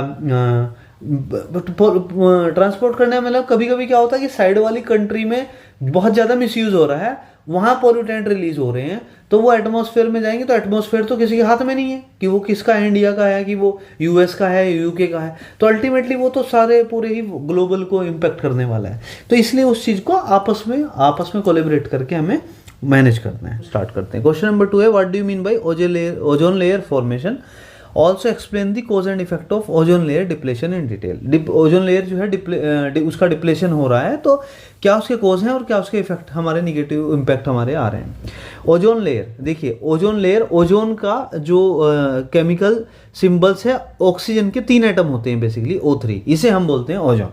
अब ये क्या होता है अभी देखिए हम डिस्कस करते हैं, आपको धीरे धीरे समझ में आ जाएगा। Ozone is a gas composed of 3 oxygen atom, जो हमने बोला इसका O3 सिंबल होता है, that occurs naturally in the earth atmosphere. Earth के एटमॉस्फेयर में नेचुरली अकर करता है, क्योंकि आपके पास ऑक्सीजन जो है अबंडेंट उसमें क्वांटिटी में होती है, तो ऑक्सीजन के एटम्स आपस में डिफ्यूज होके वो क्या है, एक 3 एटम्स का सिंगल एंटिटी बना लेते हैं, जिसे हम बोलते हैं ओजोन बेसिकली। जिस जगह पे मान लीजिए मेरा पूरा एटमॉस्फेयर है, ऐसे मान लीजिए एटमॉस्फेयर है, इस एटमॉस्फेयर में हमने देखा चारों तरफ एटमॉस्फेयर में इसके जो अर्थ है, इसके एटमॉस्फेयर में आप देख रहे हैं बहुत सारे ऑक्सीजन के मॉलिक्यूल्स हैं। ऑक्सीजन होता है, ऑब्वियस सी बात है, O2 हम इनहेल करते हैं, तो ऑक्सीजन के अगर काफ़ी सारे मॉलिक्यूल्स हैं तो कुछ मॉलिक्यूल्स मिलके क्या करते हैं, वो डिफ्यूज हो जाते हैं और बना लेते हैं O3। तो इस पूरे एटमॉस्फेयर की लेयर में किसी पर्टिकुलर जगह O3 की कंसंट्रेशन बहुत हाई हो जाती है, तो वो एक लेयर की तरह एक्ट करती है, इसलिए हमने उसे बोल दिया ओजोन लेयर। राइट, बाकी जो मैंने बोला अभी हम थ्योरेटिकली से पढ़ते हैं। The ozone layer is a region in which the in the stratosphere, हमने बोला था कि अर्थ के में आप देखते हैं एटमॉस्फेयर में पूरी 4 लेयर हमने पढ़ी थी। पहली होती है thermosphere, mesosphere, stratosphere and troposphere. ये हमारी 4 बेसिकली लेयर होती हैं। तो हम बात कर रहे हैं ये स्ट्रेटोस्फेयर में पाया जाता है। तो the ozone layer is a region in atmosphere stratosphere where ozone concentration is relatively high. यहाँ पे स्ट्रेटोस्फेयर में ओजोन के मॉलिक्यूल्स, ओजोन की हम बात करें, ऑक्सीजन के नहीं, ओजोन के मॉलिक्यूल्स बहुत सारे कंसेंट्रेशन में, हैवी कंसेंट्रेशन में पाया जाता है। तो वो that behaves like a layer, ऐसा लगता है जैसे वो लेयर है, क्योंकि बहुत सारे हैं उसमें, कंसेंट्रेशन इतना हाई है ओजोन के मॉलिक्यूल्स का, राइट। तो इसलिए हम इसे बोलते हैं कि स्ट्रेटोस्फेयर में पाया जाता है, जहां पे उसकी रिलेटिवली बहुत ज़्यादा कंसेंट्रेशन होती है ओजोन मॉलिक्यूल्स के, तो वो बिहेव करती है like a ozone layer, right. इतना आपको समझ आ गया। It plays a crucial role in protecting the life on earth by absorbing most of the sun's harmful ultraviolet UV radiation. अभी देखिए, सन तो हमारा यहाँ पे है, चलिए अभी मैं एक बार इसे रफ कर देता हूँ, राइट। देखिए हमारा अर्थ ये है, फिर हम बात कर रहे हैं, एक सेकेंड, हाँ जी, अर्थ हमारा मान लीजिए ये है, ठीक है। इसके चारों तरफ पूरा हमारा एटमॉस्फेयर है। पहली लेयर आई अपनी, हम दूसरी, तीसरी, fourth, thermosphere, mesosphere, stratosphere and हमारा लास्ट में आता है ट्रोपोस्फेयर, ठीक है।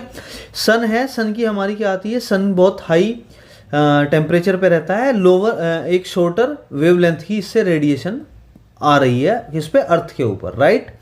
ये पूरा अर्थ है, अर्थ पे आ रही है। तो सन जब रेडिएशन एमिट करता है बेसिकली, उसमें बहुत हार्मफुल अल्ट्रावायलेट रेज भी, अल्ट्रावायलेट लाइट भी, अल्ट्रावायलेट रेज भी क्या करता है, एमिट करता है, जो कि अर्थ की सरफेस पे जाने वाली होती है। लेकिन हमने क्या बोला कि स्ट्रेटोस्फेयर, जो स्ट्रेटोस्फेयर है हमारा, ये यहाँ पे ओजोन के मॉलिक्यूल्स बहुत हाई होते हैं, तो यहाँ पे एक हो गई बीच में ओजोन लेयर, ये बिहेव कर रहा है लाइक ओजोन लेयर। तो ओजोन लेयर की एक बहुत बेस्ट प्रॉपर्टी होती है कि वो जो भी सन से बहुत ही हार्मफुल अल्ट्रावायलेट रेज एमिट होके आ रही हैं, उसे एब्जॉर्व कर लेता है और अर्थ पे जाने नहीं देता है। तो इससे क्या होता है कि जितने भी बहुत सारा आपका इन्वायरमेंटल इश्यूज क्रिएट हो सकते थे, इन्वायरमेंटल हार्म्स हो सकते थे, इन अल्ट्रावायलेट रेज की वजह से वो सब रुक जाते हैं। ह्यूमन हेल्थ इंपैक्ट होती है, plant, trees, ecosystem, ecology, environment, पूरा आपका एनिमल्स, सब इस पे इम्पैक्ट पड़ने वाले हैं, सब पे इम्पैक्ट पड़ने वाला है अल्ट्रावायलेट रेज से, अगर ये उसके ऊपर जाके गिरेंगी तो कंटिन्यूस फॉर्म में, नॉट लाइक अभी अल्ट्रावायलेट रेज आपको टच की तो आपको कुछ हो जाएगा, नो, बट हाँ for a longer period of time अगर अल्ट्रावायलेट रेज आपकी स्किन को टच करती है तो स्किन कैंसर हो सकता है आपको बहुत सारे जो फिजिकल अपीयरेंस वाली डिसीज हैं वो आपको हो सकती हैं, एनिमल्स हो सकता है, बायोलॉजिकल जो सिस्टम है वो पूरा बिगड़ सकता है। तो बेसिकली आप देखेंगे तो ये हार्मफुल जो रेडिएशन है सन से आ रही थी, लेकिन जो एटमॉस्फेयर में ओजोन की एक लेयर, शॉर्ट ऑफ लेयर बन चुकी है स्ट्रेटोस्फेयर में, वो इसे आगे आने नहीं देगी, एब्जॉर्व कर लेगी, तो अर्थ हमारा उससे प्रोटेक्ट हो जाएगा। यही इसमें लिखा हुआ है, it plays a crucial role in protecting the life on earth by absorbing the most of the sun's harmful ultraviolet radiation. सारी तो ये भी नहीं कर पाती, क्योंकि मान लीजिए अगर ओजोन लेयर वहां पे हमने बोला हाई कंसेंट्रेशन में है, लेकिन अगर किसी पर्टिकुलर जगह पे कम कंसेंट्रेशन में, तो वहां पे तो कुछ ना कुछ बाईपास हो सकती है अर्थ पे, लेकिन most of the sun's radiation जो हार्मफुल वाली है उसे वो एब्जॉर्व कर लेती है। अभी बात आजकल क्या हो रहा है, चलिए ये तो हमें इसका पता चला कि क्या एडवांटेज है। अभी आजकल क्या हो रहा है, इस पूरे इन्वायरमेंट में ह्यूमन मेड इतनी एक्टिविटीज हो गई हैं, जिसकी वजह से ऐसे ऐसे केमिकल रिलीज हो रहे हैं, जैसे क्लोरोफ्लोरोकार्बन, हाइड्रोकार्बन, फ्लोरोकार्बन्स, ठीक है, hydrocarbons, fluorocarbons, halons and bromine containing ऐसे ऐसे कंपाउंड आ गए हैं जो एटमॉस्फेयर में जा रहे हैं, क्योंकि ह्यूमन मेड एक्टिविटीज ऐसी हैं। जैसे आप फ्रिज चलाते हो, एग्जांपल लेते हैं रेफ्रिजरेशन का, फ्रिज चलाते हैं, एसी चलाते हैं, उनके अंदर यूज होते हैं रेफ्रिजरेंट। रेफ्रिजरेंट किससे बनते हैं, वो बनते हैं केमिकल कंपाउंड से, हाइड्रोकार्बन से, फ्लोरीन से, ब्रोमाइन से, क्लोरीन से। तो जब इसका ये एनवायरनमेंट में लीक होते हैं, बाद में जब आप ये जो रेफ्रिजरेंट फ्रिज और एसी में यूज हो रहे हैं, कहीं ना कहीं लीक होकर एनवायरनमेंट में भी जा रहे हैं। जब इन्वायरमेंट में रिलीज होते हैं, तो जो उसका क्लोरीन और ब्रोमीन या फिर फ्लोरीन अगर जो है, अगर वो एनवायरमेंट में गया, तो वो O3 के लिए सबसे डेंजरस है। O3 means ozone. तो ओजोन अगर आपकी क्या हुई, अफेक्ट हुई, तो ओजोन लेयर आपने डिप्लेशन हो गया। डिप्लेशन मीन्स कि वो खत्म होती जा रही है धीरे धीरे बेसिकली। तो ओजोन लेयर, अगर ओजोन के मॉलिक्यूल ही खत्म होते जाएंगे, ओजोन ही खत्म हो जाएगी, तो लेयर चली गई। लेयर चली गई तो जो सन की अल्ट्रावायलेट हार्मफुल रेडिएशन है वो अर्थ पे आ जाएगी। अर्थ पे आ जाएगी मीन्स उसकी वजह से पूरा पूरा इम्बैलेंस हो जाएगा, आपको हेल्थ इश्यूज होंगे, आपकी प्लांट लाइफ सर्वाइव करने में मुश्किल हो जाएगा, मरीन लाइफ प्रॉब्लम आ जाएगी, एक्वेटिक लाइफ में हो जाएगा, आपका जितना भी इकोलॉजी और इकोसिस्टम है वो पूरा का पूरा डिस्टर्ब हो जाएगा, राइट। तो अभी हम ये चीज फिर से देखते हैं। हमने बोला जो सर्टेन ह्यूमन मेड केमिकल्स हैं, यानी कि उनकी ऐसी एक्टिविटी है जिनके थ्रू केमिकल रिलीज हो रहा है, उससे ओजोन डिप्लेटिंग सब्सटेंसेस हो रही, उन्हें मतलब ओजोन डिप्लेटिंग सब्सटेंस भी बोल सकते हैं, या फिर वो केमिकल्स हैं बेसिकली, जैसे chlorofluorocarbon, hydrocarbon, fluorine carbon, halons and bromine containing compound है, widely used in various industries such as aerosol propellants, refrigeration and fire suppression. Aerosol propellants क्या होता है एक्चुअली, आपने देखा है जो स्प्रे होता है, आप क्या करते हैं, बटन प्रेस करते हैं, अंदर से केमिकल हाई प्रेशर के साथ क्या होता है, एकदम से कोई स्प्रे, जैसे आप डीओ हो गया, I am not talking about कि DO is like that sort of thing, लेकिन बहुत सारे आप स्प्रे यूज कर रहे हैं आजकल। जैसे आप जो है फोग टाइप का जो झाग नहीं होता बेसिकली, वो आपने प्रेस किया तो एकदम से निकल के आ गया, तो इसी टाइप का जो सिस्टम है बेसिकली, उसमें केमिकल्स होते हैं। तो एरोसोल प्रोपेलेंट्स जो है, जब आप स्प्रे करते हैं तो उसके अंदर से केमिकल रिलीज होता है, उसके अंदर ही कंटेंट होता है हमारा ब्रोमीन कंटेनिंग कंपाउंड्स। रेफ्रिजरेशन जो हमने बोला, फ्रिज है आपका एसी है, पूरा इसमें रेफ्रिजरेंट यूज होता है, that is called refrigeration system, उसके थ्रू ऐसा होता है। And fire suppression, fire suppression means कि जो हम आजकल फायर एक्सटिंग्विशर यूज करते हैं, जैसे आग लगी तो आपने उस पर स्प्रे डाल दिया, तो इस स्प्रे के अंदर जो है केमिकल्स इंक्लूडेड हैं, वो केमिकल्स कंटेन करते हैं ओजोन डिप्लेट करने की, वो पूरी मतलब जो है कैपेबिलिटी रखते हैं। तो अगर वो जब आपने स्प्रे किया तो उसके स्प्रे होने के बाद वो एनवायरनमेंट में गया, वो जब एटमॉस्फेयर में जाएगा तो ओजोन O3 के मॉलिक्यूल्स को डिप्ले करना स्टार्ट कर देगा, राइट। ठीक, ozone is formed in the stratosphere through the interaction of oxygen molecules. Obvious सी बात है, ये तो होगा ही। कैसे, हमने बोला कि जो ऑक्सीजन मॉलिक्यूल्स हैं, हम उसी का तो है ना O2 है, ऑक्सीजन क्या होता है, O2 होता है। ओजोन की क्या है, ओजोन को क्या केमिकल फॉर्मूला है उसका, O3 है। तो ऑक्सीजन मॉलिक्यूल O2 तो ऑलरेडी एटमॉस्फेयर में प्रेजेंट होता ही है, अब फिर जो यूवी रेडिएशन आ रही है फ्रॉम द सन, इसे ही एब्जॉर्ब करके बना लेता है O3, जो कि उस हमारे लिए एक तरीके से प्रोटेक्टर का काम कर रहा है। तो UV radiation breaks apart oxygen molecules and the resulting oxygen atoms can then react with the other oxygen molecules to form the ozone, right. यही हमने ऊपर एक्सप्लेन किया, ठीक है। अभी हम देखते हैं नेक्स्ट। अब ये ओजोन लेयर डिप्ले कैसे हो रही है, डिप्लेशन कैसे हो रहा है ओजोन लेयर का, ये तो आपको समझ आ गया है। तो ओजोन लेयर का डिप्लेशन कैसे हो रहा है, हमने बोला किस वजह से होता है, फ्लोरीन, हाइड्रोकार्बन्स, क्लोरीन, ब्रोमीन जो एटम्स हैं उनकी वजह से हो रहा है। देखिए फॉर्मूला भी हमने लिखा हुआ है, फॉर्मूले की फॉर्म में भी हम देखेंगे और दूसरा हम इसमें भी देखने वाले हैं। Chlorine and bromine atoms act as a catalyst in the destruction of ozone. Single chlorine और bromine atoms can destroy the thousands of ozone molecule, समझ रहे हैं आप, लीडिंग टू ओजोन डिप्लेशन। मतलब केवल अगर एक भी आपका क्लोरीन या ब्रोमीन एटम एनवायरनमेंट में चला गया तो वो थाउजेंड्स ऑफ ओजोन मॉलिक्यूल्स को डिस्ट्रॉय कर सकता है। तो सोच रहे कितना हार्मफुल इफेक्ट है हमारे एनवायरनमेंट पे, लेकिन हम फिर भी ह्यूमन एक्टिविटीज हमने ऐसी बना ली है कि जिससे बहुत निगेटिव इंपैक्ट पड़ रहा है। चलिए देखते हैं कैसे करता है, फॉर्मूला देखते हैं। हमारा मान लीजिए CCl2F2, ये आपका क्या है, कोई आपका रेफ्रिजरेंट है, कोई आपका ऐसा केमिकल कंपाउंड है जो एनवायरनमेंट में रिलीज हो गया। चलिए हमारी ह्यूमन एक्टिविटीज बहुत है, जैसे हमने बोला रेफ्रिजरेशन प्रोसेस है, या फायर एक्सटिंग्विशर में हमने स्प्रे किया, या फिर हमने वो एरोसोल वाला जो किया, उसकी वजह से मान लीजिए केमिकल जो है रिलीज हुआ और वो एनवायरनमेंट में चला गया। ये गैस की फॉर्म में था, ठीक है। अब जब ये एनवायरनमेंट में चला गया, यूवी लाइट, जो अल्ट्रावायलेट लाइट कहाँ से आ रही है, वो सन से आ रही है, उसकी प्रेजेंस में ये ब्रेक हो जाएगा कार्बन क्लोरोफ्लोरीन में, ठीक है, प्लस एक रिलीज कर देगा आपका क्लोरीन आइटम। बस यही क्लोरीन आइटम मेरे लिए डिसएडवांटेज वाला है। ये क्लोरीन, इससे प्रॉब्लम नहीं है, ये तो कोई दिक्कत नहीं है, बट ये जो है ये बहुत ही सीरियस और डेंजरस मैटर है ये क्लोरीन। अब ये क्लोरीन सिंगल एटम में रिलीज हो गया, अब ये करेगा ओजोन के साथ रिएक्शन, क्योंकि ओजोन तो ऑलरेडी प्रेजेंट है हमारे पास, ओजोन तो प्रेजेंट है ना हमारे पास जो है पूरा एटमॉस्फेयर में, स्ट्रेटोस्फेयर में। अब ये इसके साथ बना लेगा क्लोरीन ऑक्साइड एंड O2, इसने O2 रिलीज कर दिया।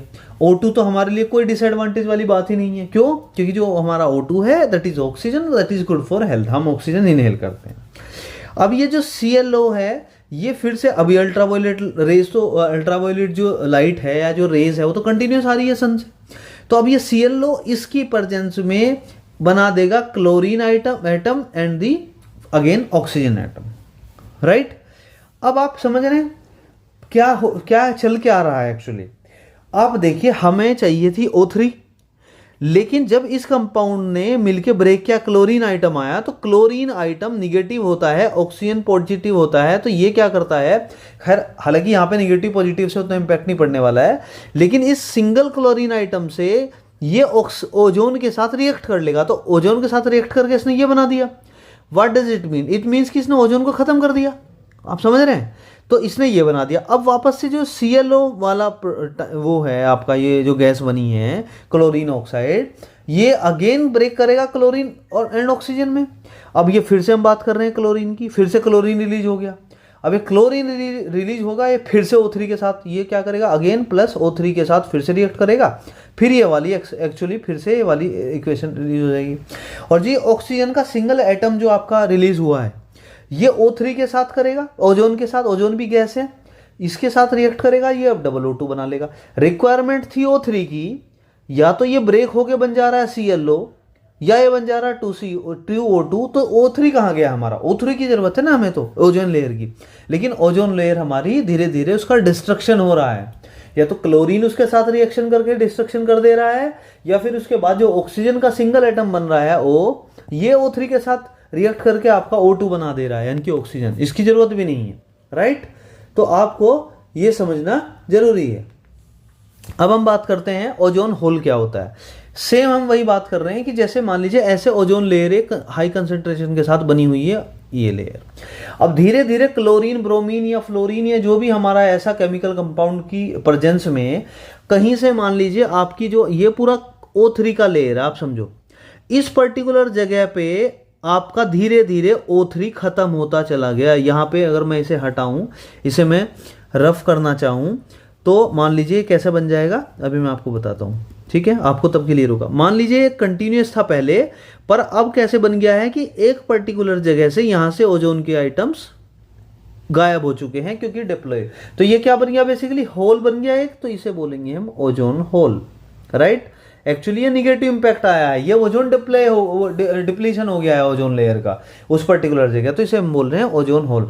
The ozone depletion is particularly significant over Antarctica. आपने देखा है बहुत टाइप के हमारे पास जो हैं, आप देखोगे कॉन्टिनेंट्स हैं जिसे महाद्वीप बोलते हैं, तो उनमें से अंटार्कटिका एक है। वहां पे सबसे ज्यादा इशू पाया गया है, where seasonal ozone hole forms during the polar spring season के टाइम पे वहां पे ओजोन का डिप्लेशन बहुत हाई क्वांटम में होता है, जिसकी वजह से क्योंकि वहां पे वो जो ये आपका देखते हो उस पर्टिकुलर टाइम पीरियड में स्प्रिंग सीजन में जो ओजोन O3 जो आपके मॉलिक्यूल्स हैं, बेसिकली गैस है जो, वो पूरी डिप्लॉय हो जाती है, कन्वर्ट हो जाती है दूसरी चीज़ों में, तो वहाँ पे एक्चुअली उसकी स्कैरेसिटी हो जाती है, कमी हो जाती है।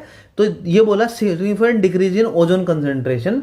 तो इस पर्टिकुलर जगह बन गया है होल, यहाँ भी ओजोन लेयर अच्छी है, यहाँ भी है, पर बीच में तो ओजोन लेयर थी पहले तो, पर अभी क्या है वो डिप्ले हो गई, धीरे धीरे डिप्लेशन हो गया, उसका डिस्ट्रक्शन हो गया, इसलिए वहाँ पे बन गया ओजोन, इसलिए हमने इसे बोला ओजोन, राइट। ठीक है, अभी हम देखते हैं इसके इम्पैक्ट क्या होने वाले हैं अगर ये हमारा हो जाता है तो। ओजोन लेयर डिप्लेशन इफेक्ट, हमें ये तो पता है ओजोन लेयर डिप्लेशन का क्या मतलब है। हमें ये भी पता है कि ये अर्थ मान लीजिए है, ये एटमॉस्फेयर है पूरा, ये मान लीजिए आपकी ट्रोपोस्फेयर है, स्ट्रेटोस्फेयर है, मेजोस्फेयर है, थर्मोस्फेयर है, ये हमें पता है। यहाँ पे कहीं पे सन है जिससे रेडिएशन आ रही है हमारी इसके ऊपर से, तो इसमें हमारा ओजोन जो O3 है उसकी कंसंट्रेशन हाई है, तो वो ये जो लेयर काम कर रहा है। ऊपर से अल्ट्रावायलेट जो हार्मफुल अल्ट्रावायलेट रेज है उसे एब्जॉर्ब कर लेता है ओजोन लेयर, तो जिसकी वजह से हमारे अर्थ पे जो है लाइफ जो है वो बच जाती है, उसका सेफ गार्ड हो जाता है क्योंकि ये हार्मफुल चीज़ें एब्जॉर्ब करता है। तो हम बोल रहे हैं ओजोन लेयर डिप्लेशन हो रहा है, मतलब ओजोन लेयर अब कम होती जा रही है, खत्म होती जा रही है धीरे धीरे। मीन्स की अल्ट्रावायलेट रेज हमारी डाउन हो सकती हैं, अब आ सकती हैं अंदर। अब उसके क्या इंपैक्ट पड़ने वाले हैं उसकी वजह से, वही हम सब यहाँ पे डिस्कस करने वाले हैं, राइट। तो ozone layer depletion refers to the decline in the concentration of ozone molecules in the stratosphere, particularly in the ozone layer. वही जो हमने बोला कि ओजोन लेयर अब आपके कम होते जा रहे हैं।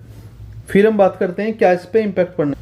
पहला है increased ultraviolet UV radiation. Obvious सी बात है, अल्ट्रावायलेट जो यूवी रेडिएशन है अब बहुत कम आ रही थी अर्थ के सरफेस पे, अब क्योंकि उसे तो ओजोन लेयर एब्जॉर्ब कर लेती थी हार्मफुल को। अब उसका क्या है, उसकी आपकी जो है क्वांटम इंक्रीज हो जाएगा, इंटेंसिटी इंक्रीज हो जाएगा। Ozone layer plays a crucial role in absorbing the majority of the sun's harmful ultraviolet radiation.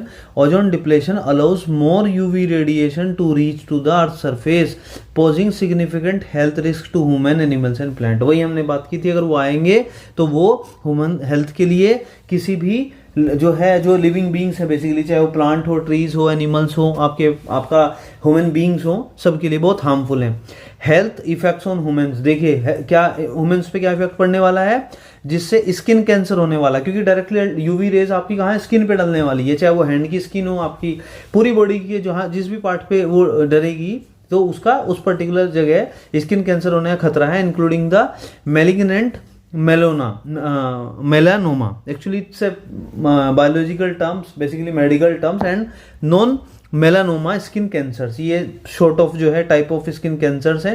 It can also cause cataracts and suppress the immune system. ये मतलब आपके immune system पे भी directly impact कर सकती है, making individuals more susceptible to infections. मतलब आपको skin infection या other allergic infection होने के बहुत जो है जल्दी से चांस बन जाएंगे. Impact on marine ecosystem, marine means कि जो पानी के अंदर रहने वाले हैं. UV radiation penetrates the surface layer of ocean, जैसे ओशियन अब अर्थ पे अगर आएगा आपका उसका इम्पैक्ट यूवी रेज का, तो क्या होगा, ओशियन की सरफेस पे भी जाएगा, तो वो सरफेस से नीचे की तरफ जब जाएगा तो मरीन लाइफ पर पूरी तरह से इम्पैक्ट कर देगा.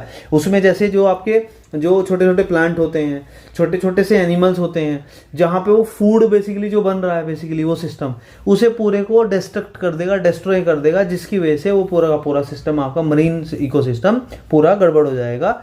जैसे it can damage phytoplankton which forms the basis of the marine food web. मतलब इसकी वजह से जो है मरीन में जो फूड जो होता है बेसिकली छोटी छोटी जीव के लिए जो फूड चेन बनाता है उसे डिस्टर्ब कर देगा, पूरे को डैमेज कर देगा. हार्म फिश लार्वा, बेसिकली जो फिश होता है उसका larva affecting the overall health of the ecosystem, marine ecosystem.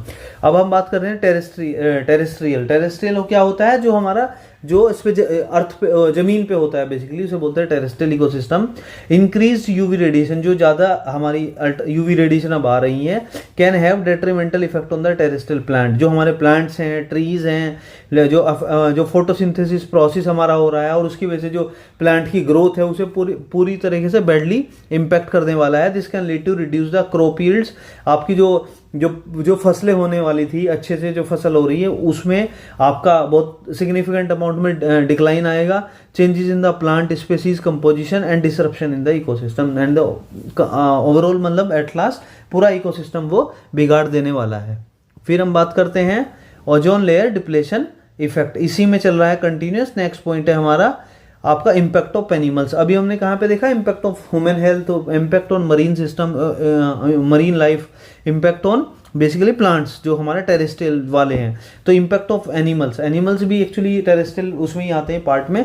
UV radiation can harm various animal species.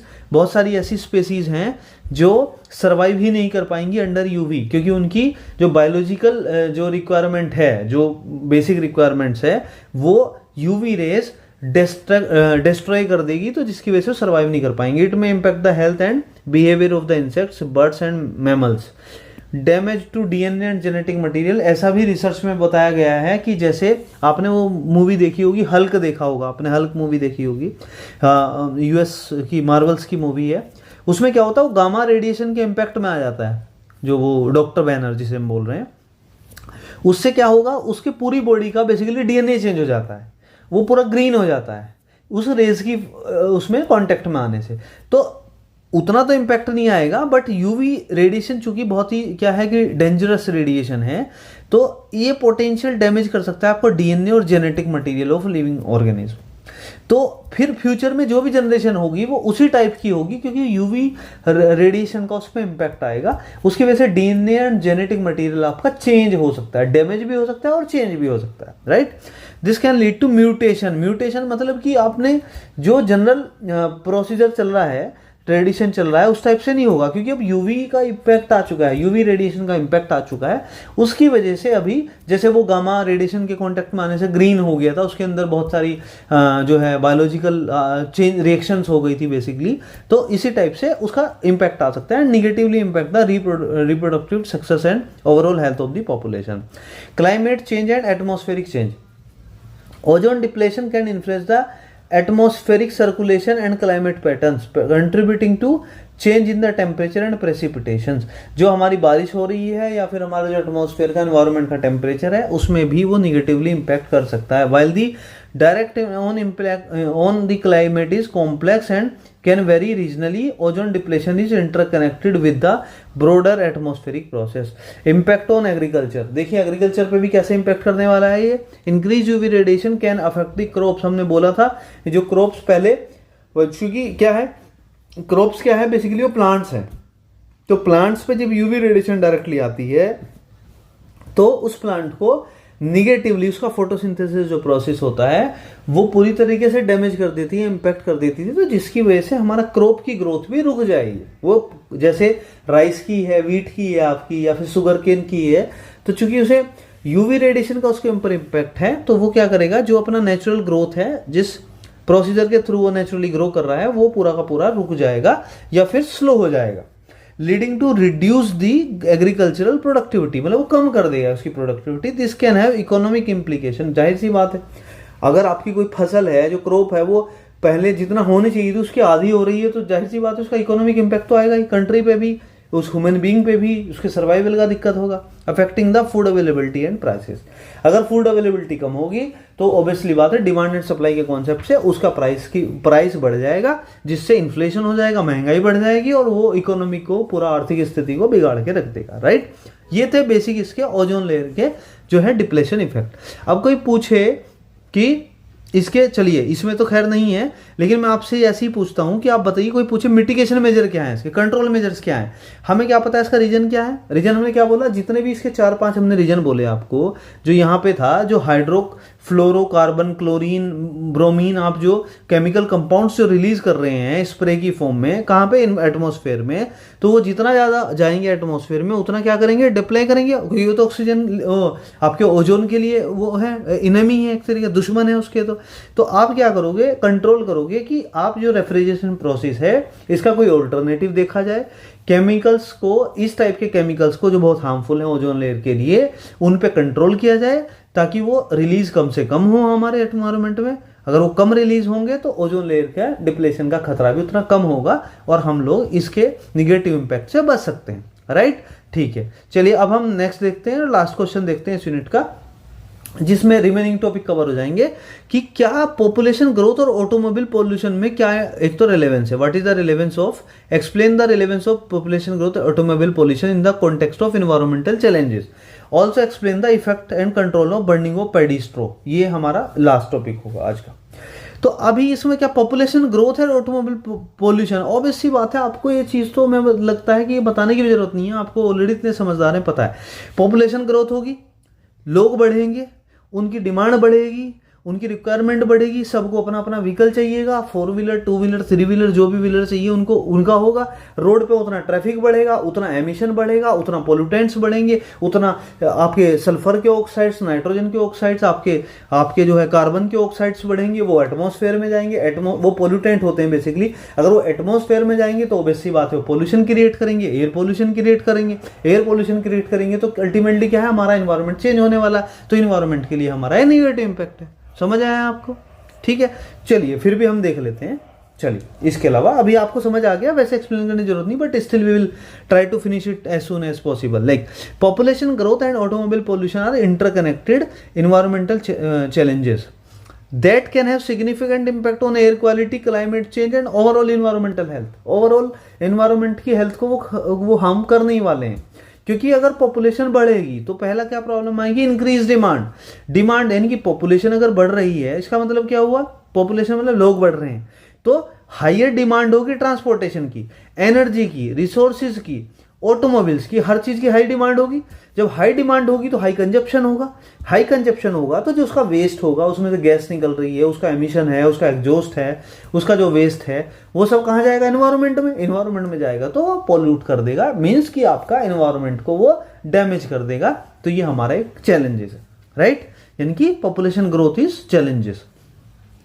More people require personal vehicles for commuting and the transportation. जाहिर सी बात है, commute क्या होता है? ट्रैवल करना।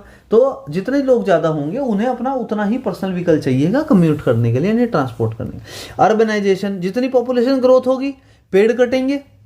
आप क्या है, आप फार्मिंग की लैंड है उसे भी कन्वर्ट कर दोगे, आप प्लॉटिंग कर दोगे, आप वहाँ पे सोसाइटी, कॉलोनी, कम्युनिटी काट दिया आपने, पूरा पूरा बंगले बना दिया आपने। तो किस लिए आप किस लिए कर रहे हो? पेड़ काट के कर रहे हो, फार्मिंग की लैंड को आपने बना दिया। तो जितना लोग बढ़ेंगे अर्बनाइजेशन बढ़ेगा। अर्बनाइजेशन मतलब कि रूरल एरिया, गाँव वाला, ग्रामीण एरिया से अर्बनाइजेशन मतलब शहर वाला एरिया व डेवलपमेंट होना, समझे?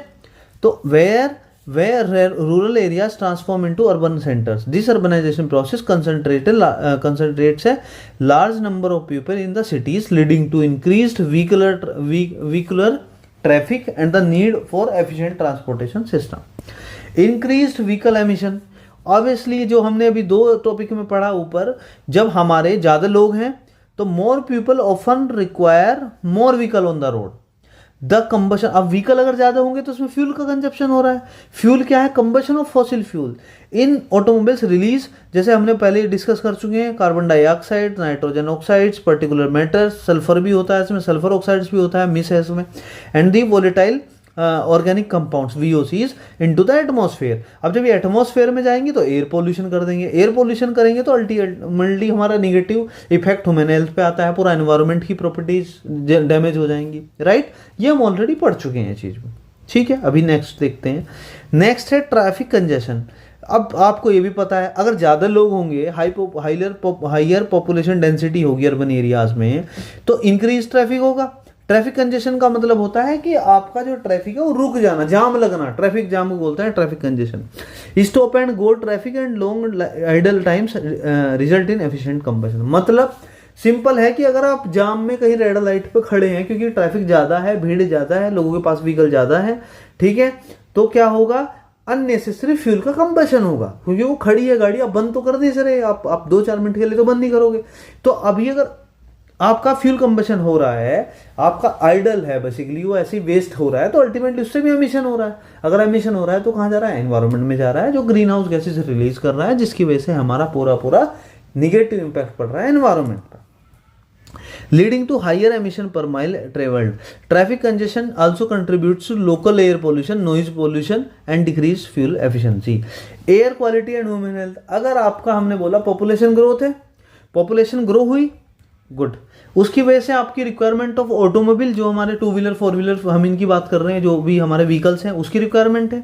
अगर उसकी रिक्वायरमेंट है तो उसका जो एमिशंस होता है, वो ऑटोमोबाइल का एमिशन जो बहुत बड़ा मेजर फैक्टर प्ले करता है एयर की क्वालिटी डिक्रीज करने में। जैसे दिल्ली में हम बात कर रहे हैं, OD1 का कॉन्सेप्ट किस लिए आया? क्योंकि लोगों के पास पॉपुलेशन ज़्यादा है, तो ऑटोमोबाइल ज़्यादा हैं, बहुत सारे ज़्यादा हैं।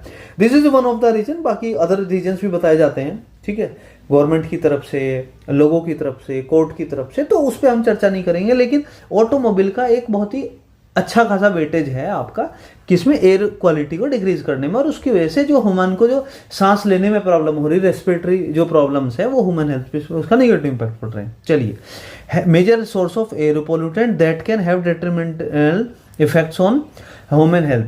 फाइन पार्टिकुलेट मैटर जो PM होते हैं, NOx for example, can lead to respiratory problems, cardiovascular disease and other health issues. मतलब जो सांस लेने की प्रॉब्लम है, या आपको हार्ट अटैक की जो प्रॉब्लम्स आ रही है, cardio heart related, that is, और अदर हेल्थ इश्यूज भी हो सकते हैं। Higher population density often exacerbates and the concentration of pollutants in the urban area. Need for sustainable transportation, मतलब इसका क्या हुआ? ऐसा हमें ट्रांसपोर्टेशन सिस्टम चाहिए जो सर्वाइव कर सके।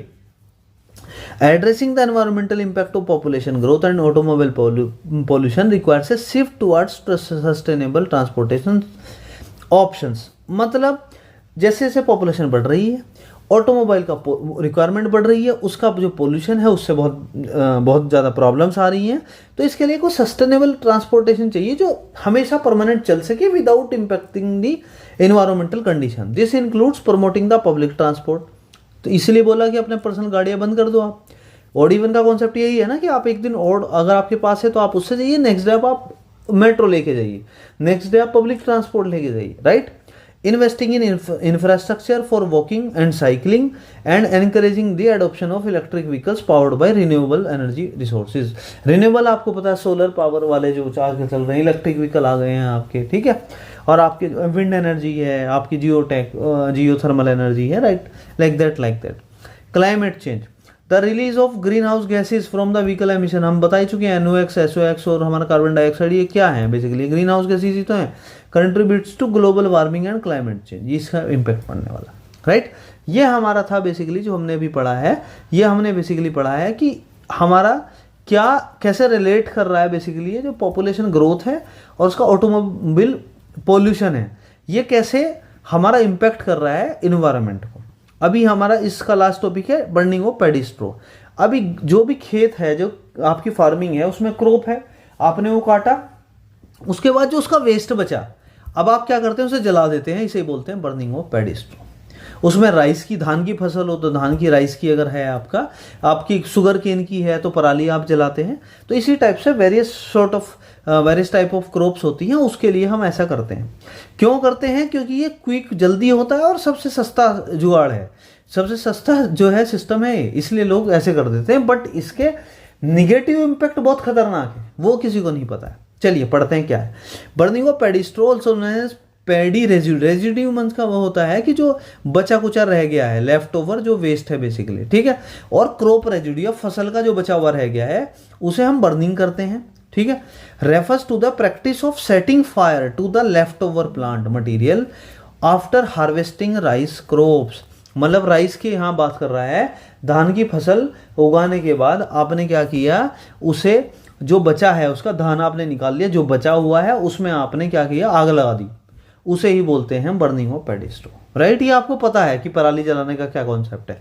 Paddy straw burning is a common agricultural practice in some regions, especially हमारा पंजाब वाले एरिया में और जो है इंडिया के नॉर्थ इंडिया वाले पार्ट में कॉमन प्रैक्टिस है बेसिकली, ठीक है, क्योंकि वहाँ पे इस चीज़ की फसल ज़्यादा होती है।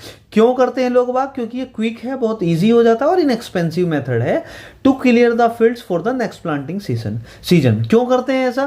क्योंकि एक बार हमारी फसल तैयार हो गई, हमने उसे यूज़ कर लिया, अब जो वेस्ट बचा उसे जला देंगे, फिर उसके बाद हमारी जो खेत है, फार्मिंग है, उसे एक बार फिर वापस से हम दोबारा स्टार्ट कर सकते हैं, दोबारा से कर सकते हैं। अदरवाइज जो उसका वेस्ट बचा रह जाएगा तो उसका क्या करोगे, वो आपको फार्मिंग नहीं करने देगा।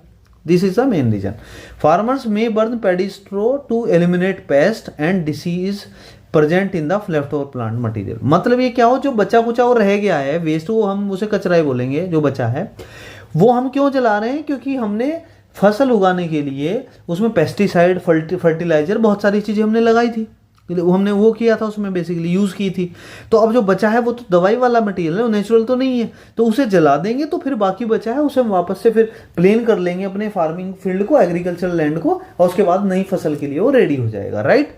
ये इसके बेसिकली ये रीजन है। लेकिन इसका क्या है कि इसके इम्पैक्ट बहुत गंदे हैं, इसके इम्पैक्ट बहुत सही नहीं है। आप जो ये कर रहे हैं, कोई भी ये करता है अगर, तो ये इजी तो है, उसके लिए आसान भी है, सस्ता भी है, कुछ करना नहीं है, सिर्फ आग लगा दो, जल गया, काम खत्म। उसके बाद नेक्स्ट 1-2 दिन हटा के साइड करके उस पर जो है ट्रैक्टर की हेल्प से आप जो है बहुत सारे टाइप के एक्टिविटी करते हैं और उसके बाद आप फिर नई फसल लगा देते हैं। लेकिन इसके निगेटिव इम्पैक्ट बहुत सारे हैं। लाइव एग्जाम्पल है आपका जो दिल्ली के आसपास का, जो एक सुप्रीम कोर्ट ने भी बोला है, honourable supreme court of India ने बोला है कि जो लगे हुए स्टेट आसपास के जो ये बर्निंग ऑफ पैडी स्ट्रो कर रहे हैं, इसकी वजह से कहीं ना कहीं नियर बाई एरिया में जो सेंसिटिव एरियाज हैं लाइक दिल्ली, वहाँ पे स्मोक की प्रॉब्लम आ रही है, जिससे एयर पोल्यूट हो गया है, एयर की क्वालिटी बहुत डिक्रीज हो चुकी है, और बिकॉज ऑफ दैट आपको वहाँ पे सर्वाइव करने में मुश्किल हो रहा है। ठीक है। इम्पैक्ट ऑफ, क्या इम्पैक्ट पड़ने वाले, the burning of paddy straw also as rice straw और crop residue has several environmental and health impact. Air pollution, obviously बात होगा या नहीं होगा, एयर पोल्यूशन ये कुछ सोचने वाली बात है क्या, तो होना ही है। पर्टिकुलेट मैटर एमिशन, यानी कि जो पीएम पर्टिकुलर मैटर जो है हमारे जो वो हैं मॉलिक्यूल्स जो हैं जो पर्टिकुलर मैटर के वो एमिट होने वाले। Burning paddy straw releases a large amount of particular matter into the air, जो आपने जला दिया है उसमें जो उड़ रहा है वो फ्लाई एश जिसे हम बोल रहे हैं वो पर्टिकुलर मैटर है। जैसे पर्टिकुलर मैटर 2.5 ये ग्रेड है बेसिकली, एंड PM10 ये ग्रेड है। आप जो है ये जितना ज़्यादा होता है उतना ज़्यादा ये रिस्की रहता है, हार्मफुल रहता है। These fine particles can have adverse effect on respiratory health and contribute to air pollution. आपको सांस लेने में प्रॉब्लम इसी वजह से होती है और एयर की क्वालिटी गिर जाती है और एयर पोल्यूशन हो जाता है। Green house gas emission, obviously बात है जब आप उसे बर्न करते हो तो वो क्या है, उसके अंदर से ग्रीन हाउस गैसेस जैसे कार्बन डाइऑक्साइड, मीथेन गैसेस ये हमारे रिलीज होती हैं, जो कहाँ जाती हैं, जो हमारी इन्वायरमेंट में जाती हैं, जिसकी वजह से हमारा क्लाइमेट चेंज होता है एंड ग्लोबल वार्मिंग होता है, क्योंकि green house gases is the main cause for the global warming, right. फिर आता है soil health and fertility, nutrients loss. हमें साथ जो सॉइल होती है उसकी जो अच्छी क्वालिटी और फर्टिलिटी होती है क्योंकि उसके अंदर न्यूट्रिएंट्स होते हैं बेसिकली, सॉइल के अंदर भी किस लिए, फसल को ग्रो करने के लिए न्यूट्रिएंट्स होते हैं। बर्निंग रिमूव्स द, जैसे आप पेडी स्ट्रॉ आप उसे जला देते हैं तो आपकी फार्मिंग लैंड भी जलती है, उसमें सॉइल भी कांटेक्ट में आती है, सॉइल का भी टेम्परेचर बढ़ता है, जिससे उसके क्या होते हैं इसेंशियल जो न्यूट्रिएंट्स हैं वो उसमें से क्या हो जाते हैं, खत्म हो जाते हैं। आप समझे। तो आप क्या करते हो, सॉइल का जो सॉइल की प्रॉपर्टी होती है बेसिकली वो खत्म हो जाएगी, जिससे सॉइल की हेल्थ और उसकी फर्टिलिटी डिक्रीज हो जाती है, तो इसे निगेटिवली इम्पैक्ट करता है। ये हेल्थ इश्यूज रेस्पिरेटरी, देखिए सॉइल हेल्थ का क्या मतलब है, हमने क्या है कि इजी करने के लिए, सस्ता करने के लिए जला तो दिया, लेकिन हमने सोचा अच्छे के लिए, लेकिन होता उल्टा है। जो सॉइल है वो बर्निंग की वजह से सॉइल पे इम्पैक्ट जाता है निगेटिवली और उसकी फर्टिलिटी और उसकी हेल्थ खराब हो जाती है, जिससे नई फसल पे आने वाले 20, 30, 50 सालों में उस पर बहुत गंदा इफेक्ट पड़ने वाला है। हेल्थ इश्यूज, जैसे सबसे ज़्यादा दिक्कत आती है सांस लेने में दिक्कत होती है, जिसके लंग्स काम नहीं करते वो उसके चांसेस हैं कि इन सीवियर केसेस डेथ भी, एक फर्टिलिटी भी एक मेजर देखा गया है कि इतना भी बड़ा इम्पैक्ट हो सकता है कि किसी की जान चली जाए। क्यों, क्योंकि उसे लंग्स है, उसे ऑक्सीजन लेनी है, लेकिन ऑक्सीजन तो एनवायरनमेंट में बची नहीं है। एयर हमारा इतना पॉल्यूट हो चुका है, उसमें पर्टिकुलर मैटर इतना ज़्यादा है कि आप सांस ही नहीं ले पा रहे हैं और आपकी ऑलरेडी लंग्स पूरे काम नहीं कर रहे हैं, तो अल्टीमेटली क्या होगा, अपना किसी न किसी फॉर्म में एक बहुत सीरियस इशू भी हो सकता है। The smoke from the burning paddy straw contains harmful pollutants leading to respiratory problem, सांस लेने की problem and exacerbating existing health issues, यानी कि जो हमारा जो ऑलरेडी हेल्थ इशू है उन्हें बढ़ा देगा, और specially those with respiratory problem, ज़्यादातर मेनली जो प्रॉब्लम होती है वही होती है जो सांस वाली प्रॉब्लम होती है ये, ठीक है।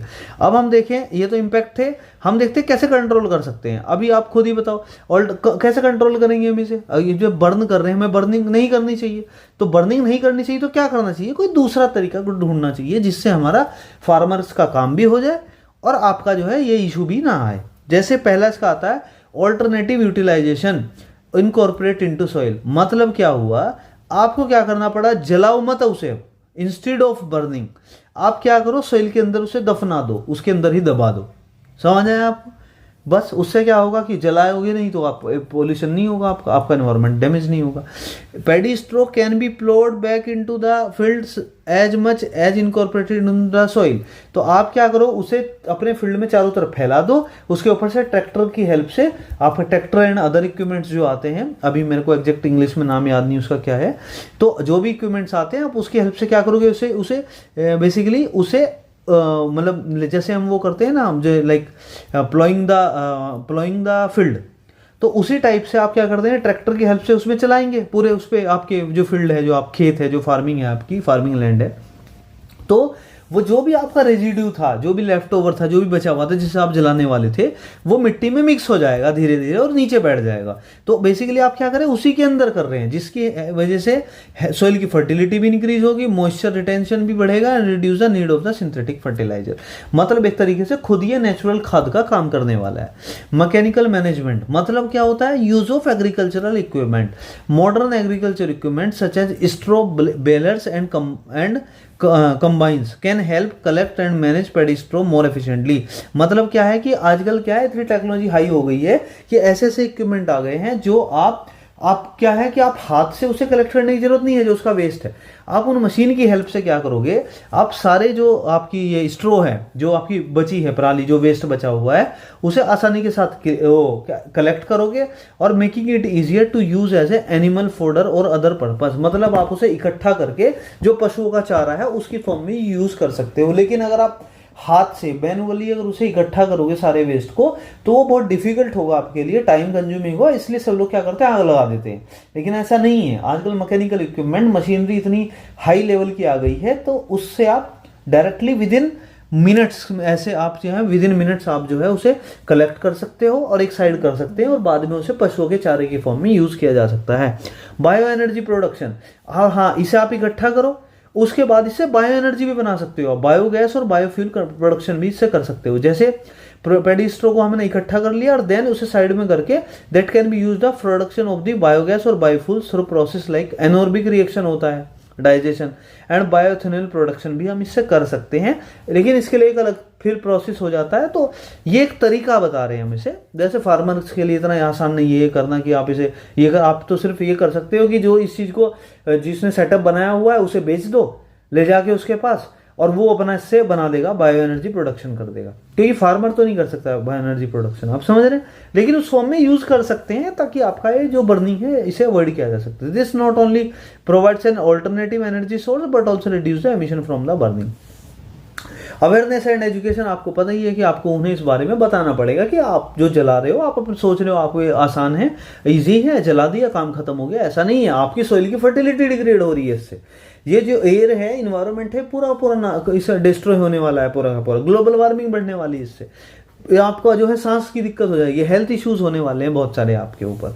तो ये इस टाइप की हमें उसे एजुकेशन देनी पड़ेगी कि इसका कोई फायदा नहीं है कि आप इसे जो है वो जो है आप इसे जला रहे हैं, जबकि लॉन्ग टर्म एडवांटेज हमें सॉइल हेल्थ के लिए क्या है कि आप इसे बर्न ना करो, तो और इसे इसी के अंदर जो है इसे बहा दो, बेसिकली इसी में सॉइल में ही इसे मिक्स कर दो, तो आपका क्या होगा, इससे क्रॉप की प्रोडक्टिविटी और इसका जो है सॉइल हेल्थ और ज़्यादा बढ़ जाएगी और इसके साथ साथ एयर क्वालिटी भी हो जाएगी। फिर हम बात देखते हैं, नेक्स्ट हमारा आता है गवर्नमेंट पॉलिसीज। गवर्नमेंट को इस पे स्ट्रिक्ट है वैसे, हालांकि अगर देखा जाए तो आजकल दिल्ली वाला जो इशू है इसमें सुप्रीम कोर्ट ने भी बोला है कि इसमें गवर्नमेंट को बहुत ही स्ट्रिक्ट जो है पॉलिसी बना के स्ट्रिक्ट एक्शन लेना पड़ेगा। पर चूंकि मास में बल्क में इतने लोग होते हैं फार्मर्स, उस पर किस पे केस चलाओगे आप, किसने जलाया किसने नहीं जलाया। तो ये लोगों को जागरूक करना, अवेयर करना, एजुकेट करना वो ज़्यादा इंपॉर्टेंट है, समझदारी वाली बात है एज कम्पेयर टू पनिशमेंट दिया जाए। लेकिन कुछ लोग हैं जो सुधरते नहीं है, तो उसके लिए एक्चुअली ये सब सिस्टम बनाया गया है कि पुलिस है, सिस्टम है, कोर्ट है, लीगल एक्शंस लेते हैं, पेनल्टी लगाते हैं, ये सब कुछ लोगों को लिए बना है। बाकी काफ़ी लोग समझदार होते हैं, समझ जाते हैं, पर कुछ लोग नहीं समझते, उनके लिए डराने का सिस्टम बनाया गया। Government can implement regulations and provide incentives to discourage the burning of coal. इसमें गवर्नमेंट क्या कर सकती है, ऐसी पॉलिसी भी ला सकती है कि जो बर्निंग नहीं करेगा अपनी क्रॉप को, उसे हम अलग से इंसेंटिव देंगे, पैसा देंगे, और हमारी तरफ से 10,000, 20,000, 50,000 जो भी होगा as per the defined by like government, जो भी उन्हें सही लगता है। इंसेंटिव अगर आप दोगे तो उनमें मोटिवेशन बढ़ेगा कि अच्छा अगर ऐसा हम नहीं करेंगे तो इसका मतलब है कि इस तरह से होगा। ठीक है, अब आपका लास्ट है रिसर्च एंड डेवलपमेंट। तो इनोवेटिव सॉल्यूशन, कोई ऐसा सॉल्यूशन निकालना पड़ेगा, कंटिन्यूस R&D चलती रहती है, आपको ये सॉल्यूशन ऐसा निकालना पड़ेगा कि एक ऐसी टेक्नोलॉजी आए, ऐसी चीजें आए कि आपका फार्मर का भी काम हो गया और उसे जलाने की भी जरूरत नहीं पड़ी, राइट। तो ये कंटिन्यूस R&D चलती रहती है, अभी भी चल रही है। जैसे जो स्ट्रो है, पेडी स्ट्रो को इकट्ठा कर देगा, मैकेनिकल इक्विपमेंट बन गए, आप 1 सेकंड में ऐसे कर सकते हैं, मान लीजिए सेकंडों में, तो मिनटों में, खैर आप क्या करते हो, मशीन की हेल्प से आप उसे कलेक्ट कर लेते हो, नहीं तो मैनुअली करोगे तो कौन मैनुअली करेगा, सीधा उठा के आग लगा दो, ऐसे करते थे लोग।